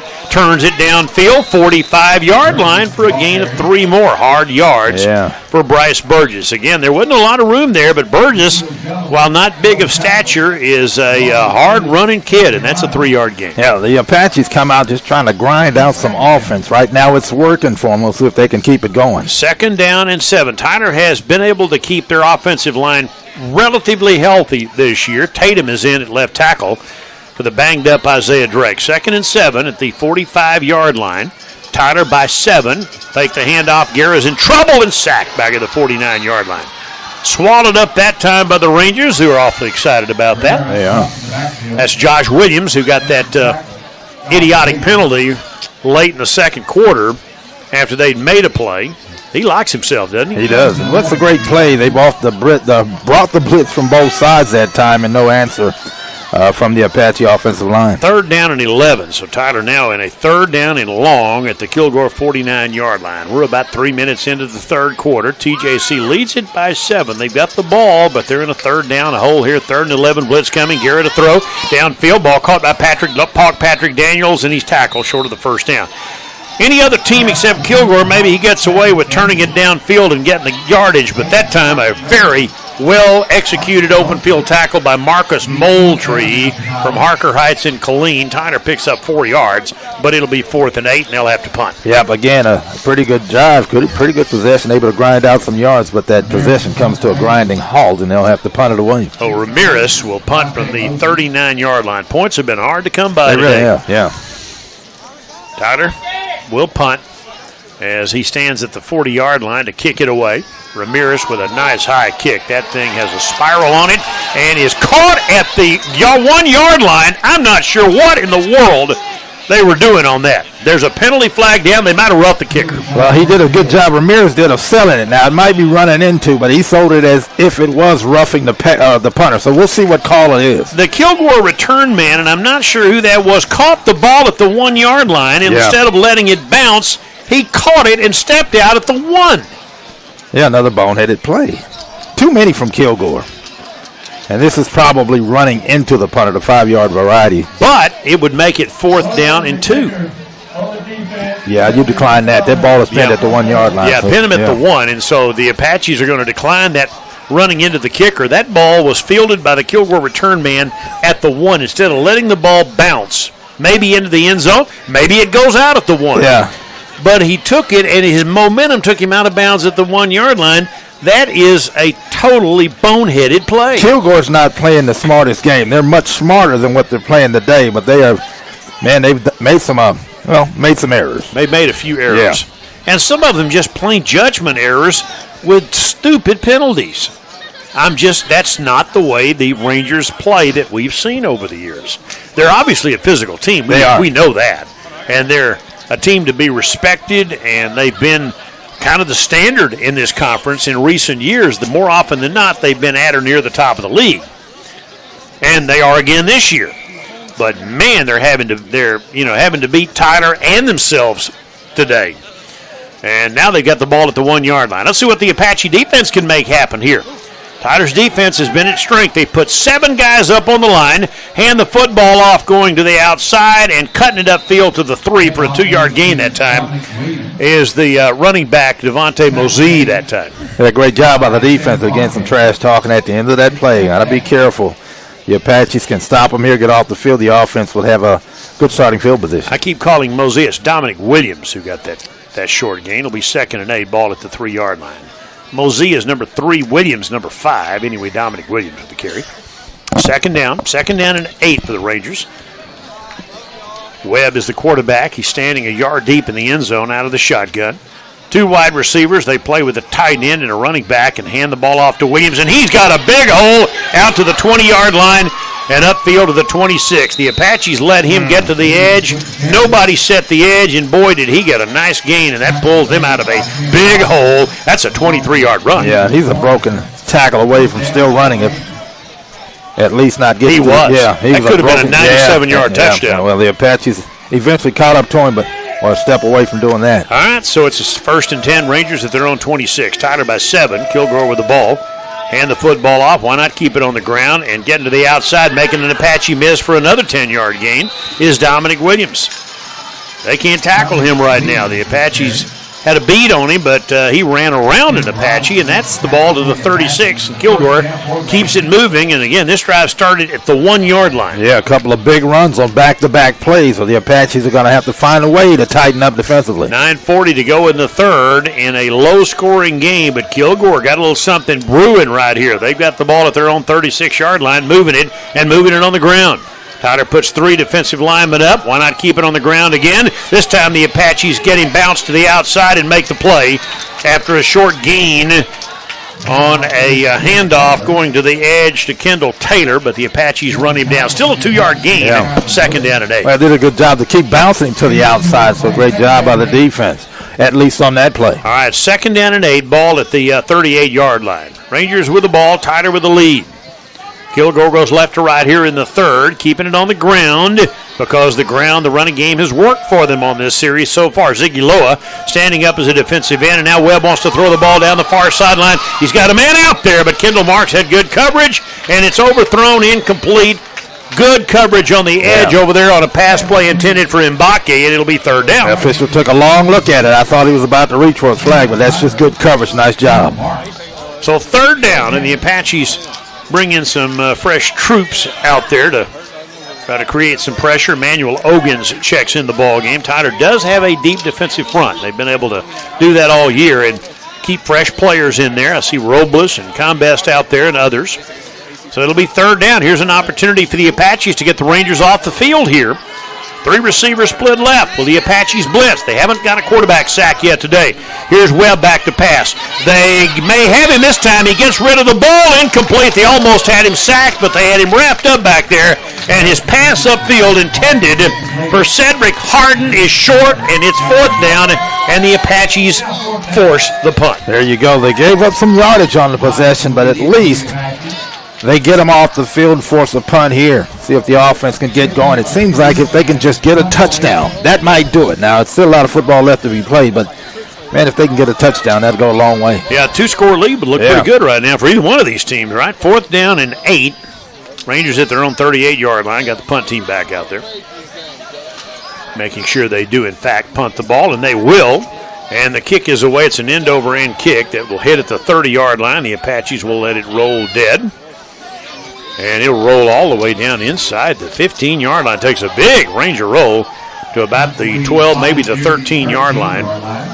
And so the Apaches will get it. They say somebody wearing a Kilgore uni must have put a hand on the ball at the 18. So they'll mark 5 yards back upfield. So the Rangers must have touched that ball at the 18-yard line. Tyler will take over. With about half the third quarter gone, we're down to 8:30 to go in the third. Tyler up 10-3, and the Apaches with the ball. Yeah, the Apaches were able to grind down some yardage on their first possession of the second half before they punted it away. We can see, or we'll see if they can finish off this possession. Guerra and Green are the backfield for Tyler. Tatum is still out there at left tackle after Drake got banged up. The Apaches go with a 3 wide receiver set. 2 of them split to the near side and Thomas in motion. Handoff coming this way. Carson Green upfield to the 19, and he fumbled the ball. Kilgore recovers at the 21. Green had it jarred loose. The Rangers have the ball at the Tyler 21-yard line. Yep, it's their ball. Tyler turns it over, and the Rangers are knocking at the door at the 21-yard line. Again, they have outscored their opponents by about 90 points in the second half this year, and I'm sure that's part of it. They've been able to force turnovers, and the Apache just gave the ball back. Well, yeah, it's just a perfect hit. Got a helmet right on the football and got it out of there, and easy recovery for Kilgore. Yep, so the Rangers are right there at the lip of the cup. You've opened the door for them. A turnover gives the Rangers the ball at the Tyler 21 near the wing zone red zone. Midway through the third quarter, Tyler leading 10-3, but now the Rangers have the ball at the Tyler 21-yard line. Webb has McMullen in the backfield, and he's going to hand it to him. McMullen will turn it downfield for a gain of about 2 to the 19. Yep. Puts it and shoving going on between 4 players, 2 from each team. So Robles broke through and tried to get him for a loss in the backfield, but missed, and that's a 2-yard gain. It'll be second down. Again, you're about right now trying to keep the Rangers simply out of the end zone and hold them to a field goal. if you can. And the Apaches have been able to do that. Second down. Rangers at the Tyler 19 following a Carson Green fumble on their first play from that new drive. Two receivers split wide to the left toward the wide side of the field. Bubble screen out top to McMullen. McMullen with a stiff arm, and he gets it down to the 15-yard line. That'll make it a 3rd down and 3. They're at the Tyler 15 or maybe the 14, depending on where they mark the football, and they're close. Yeah, well, that little stutter step by McMullen got him extra yardage. I thought the Apaches were in good position to keep him to a short game, but didn't happen. Yeah, make it 3rd and 3. That ball's at the 14-yard line. 3rd and 3. Rangers trying to tie this football game up. If they can gain another 14 yards, they would have scored 10 unanswered points. Far side to short side, a receiver to the right side, 2 tight left. Tyler will run blitz. And Webb wants to throw the ball, and it's dropped over there. It'll be 4th down. Oh, he had a guy wide open over there and a quick pitch and catch, but they didn't get the catch. Tanner Harrison dropped the ball. He knew he had room, and he just looked away. Yeah, it kind of on a whip route that time. He was open. He knows if he catches it and turns it upfield, he's got the first down, and he tried to do that before he caught the football. See what Willie Gooden's thinking here. Well, it looks like he's points have been so hard to come by that he's going to go for it on 4th and 3. And so they lined up on a 4th and 3 at the Tyler 14-yard line, and Tyler Webb looks over to the side. Let's see if they actually go through with this, trying to draw Tyler off sides. And I think they're going to let the play clock wind down, and I guess they're going to settle for the field goal. They'll take the timeout, and it looks like they're going to send the field goal team out there. So that's a win for the Tyler defense. Timeout for the Rangers. We'll take a 30-second break on 92.1 FM, The Team. Apache fans, season tickets and single game tickets for men's. Unless they decide they still want to go for it. Who knows? Come cheer on your Apaches in Flagstaff Gymnasium. Men's basketball kicks off their season November 1st at 6 p.m. with the women's basketball team playing their first game on November 2nd at 2 p.m. See you there. I love the music we're playing on time. Fans, if you want to keep up with everything that's going on. We say when they call timeout, that doesn't guarantee that they're going to kick the field goal, but generally speaking, you would think that maybe Willie Gooden has decided, hey, let's take the 3. I guess they're going to talk about it, and maybe that's why they take the timeout to figure out what they want to do. They haven't come back onto the field yet. We've seen high-scoring games in this series, and we've seen low-scoring. This has been a slugfest this afternoon. Very physical. I hate to use the term angry, but a little bit of angry game, rivalry game. How about that, And neither one of these offenses have been great this season. Now, Kilgore has been a little bit better, but again, some of they're sending the offense back out there. They're going to go back out there. Yeah, okay. They talk it over and decide what they want to do, and they're going to go for it. So 4th and 3 at the Tyler 14-yard line. Rangers with the ball. Tyler with the lead. Tight end lined up right. Far side to short side. 3 receivers and a running back.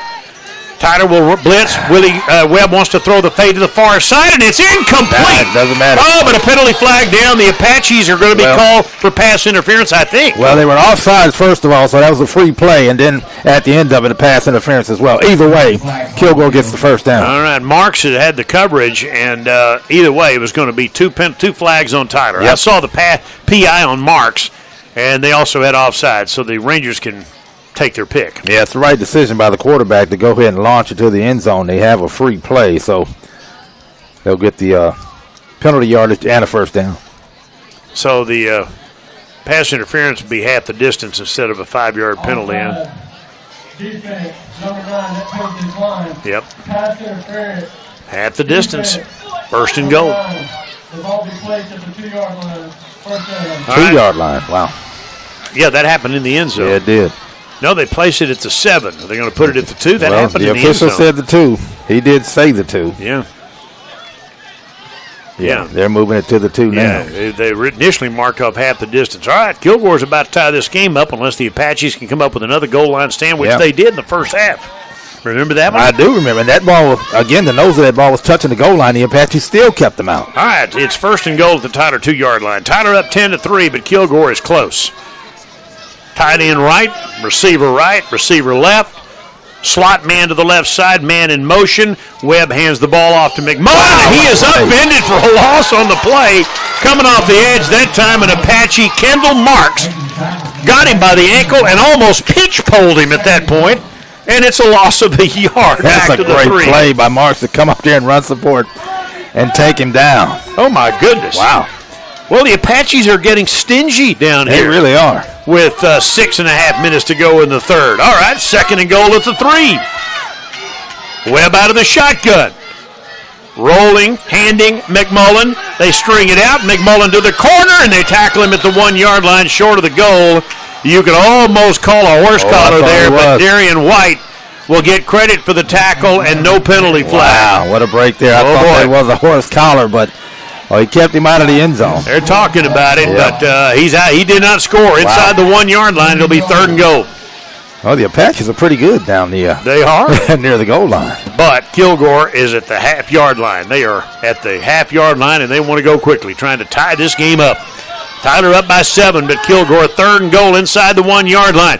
Snap the ball, hand it to McMullen, and he did not get in. McMullen stopped at the half-yard line before the whistle blew. He got another half yard, or a little bit of extra yardage. They originally had him at the 2. Yeah. And now Kilgore has a decision to make. Well, that's no decision. You got to go for it here. You won't get back down here again. You are 2 inches away, and the Rangers have been here before. The Apaches stopped them in the first half. They fumbled on the 4th down or the last time they got down here. They are inside the 1-yard line. It's 4th and goal again. Kilgore will go for it. Double tight end, a running back. 2 wide receivers. Webb out of the shotgun. Webb with a handoff. Gets it to the outside, and Maddox is hit at the goal line, but he spins into the end zone. Touchdown, Kilgore. He barely got in, but he did get in. It's a great job by the Apache defense to make it tough on them, but they did get in this time. All right, Maddox scores, and now it's a 10-9 ball game, and the Rangers are about to tie this game up, and we'll start all over again. We got a football game on our hands. Yeah, I mean, again, we've been told they're a second-half football team, and it certainly looks that way. Yeah. All right, so the extra point would tie this game at 10. These are never as automatic as they used to be, but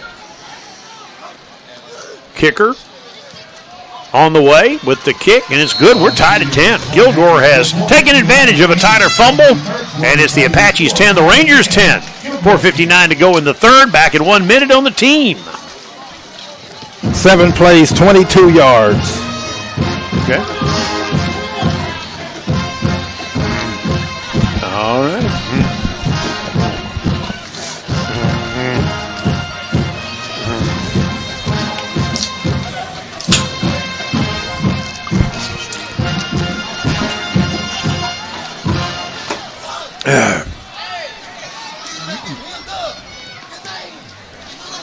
About time.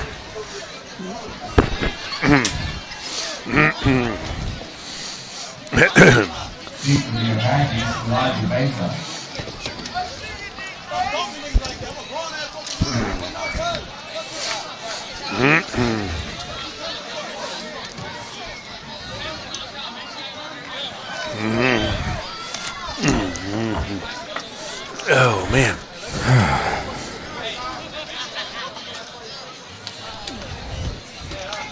Been a heck of a homecoming game today. A hard-hitting game. The Rangers and the Apaches. Kilgore has scored to tie this game at 10. Yeah, following the Apache fumble, 7 plays, 22 yards, 3 minutes and 24 seconds. And the Apaches have gone a quarter and a half with virtually no offense.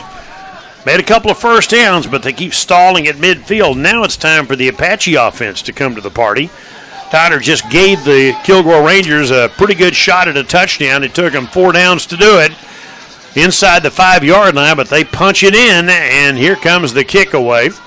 The Apaches to get the ball back. It'll bounce at the 5, and Elijah Beso will let it go into the end zone for a touchback. There's some more pushing and shoving again. A lot of whistles. Yep. I'm just waiting for more flags. Yeah, it's going to happen. Yeah, it's coming.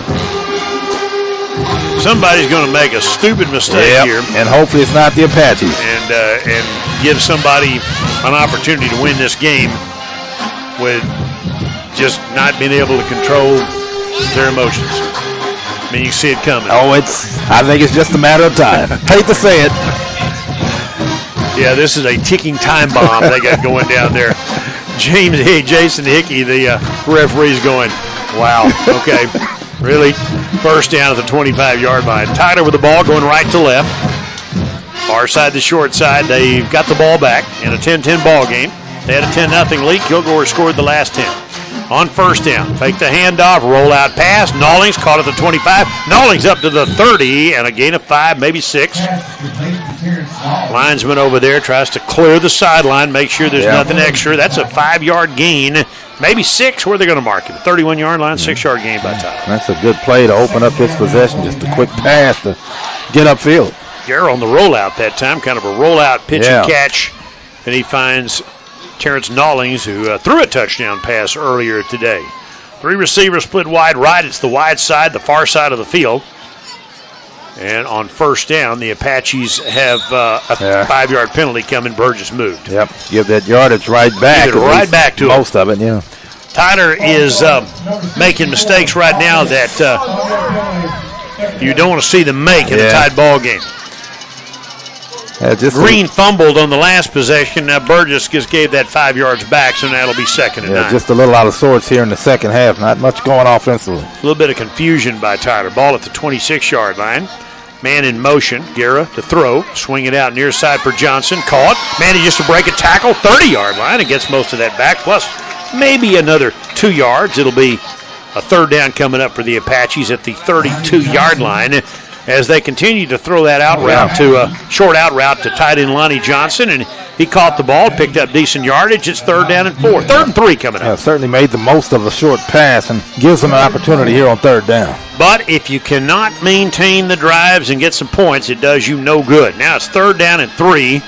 Late 3rd quarter, 10-10 the score. Tyler with the ball, man in motion. Johnson sets up left, and Tyler again another motion penalty. Yeah, just a little bit of a flinch will cost them another 5 yards. It was Kilgore in the first half, and now Tyler's hurting themselves with penalties in the second half. And make that the Apaches are one of the most penalized teams in the nation, but they tried to clean some of that up, but here in the second half, not going in the right direction. It was 3rd and 3, now it's 3rd and 8. That's a whole different ball game. Boy, they've struggled trying to beat Kilgore in recent years. Man, Rangers have just had Tyler's number. They really have. All right, 3rd and 8. Tyler at their own 27-yard line. See what they come up with here. Kilgore will blitz. Guerra's hit as he throws upfield, incomplete for Lonnie Johnson. They'll have to punt. So they went from 3rd and 3. So they've made mistakes. They fumbled the ball on their last possession. Had a 3rd and 3, very manageable 3rd and 3. A motion penalty makes it 3rd and 8, incomplete pass, and they're right back in the same boat. Got to punt the ball. Yeah, not much going offensively here for the Apaches in the second half. Again, it's been a struggle offensively for most of the season. They got it together at least last week against Cisco, but this is kind of reverting back to their old ways. 3:31 to go. Tyler needs something special to happen. And here comes Ramirez, who's been special as a punter. That's an end-over and kick. Bounces at the 38, takes a tighter roll. Big roll inside the 30, down near the 25-yard line, and tagged down there by the Apaches. So TJC coverage downfield by Vaquan Buggs. And Kilgore will take over again. Rangers clearly have the momentum right now. It's up to the Apache defense now to try to get it back for the offense with 3:20 to go in the 3rd. Yeah, the offense has to get going. Defense has done enough here in the second half. They just got to get some help from the offense. At some point, they've got to get going. Or make a defensive play like they did with a pick 6 last week. They might need something special. It may take something like that. I think you're right. When Tyler got up 10-0, you knew Kilgore wasn't going away. It wasn't over. It was a great start, but you knew it was not enough to rest on their laurels, and now the Rangers have fought back in a 10-10 ball game. They've got the ball at the 25-yard line. They go left to right on your device here in the 3rd.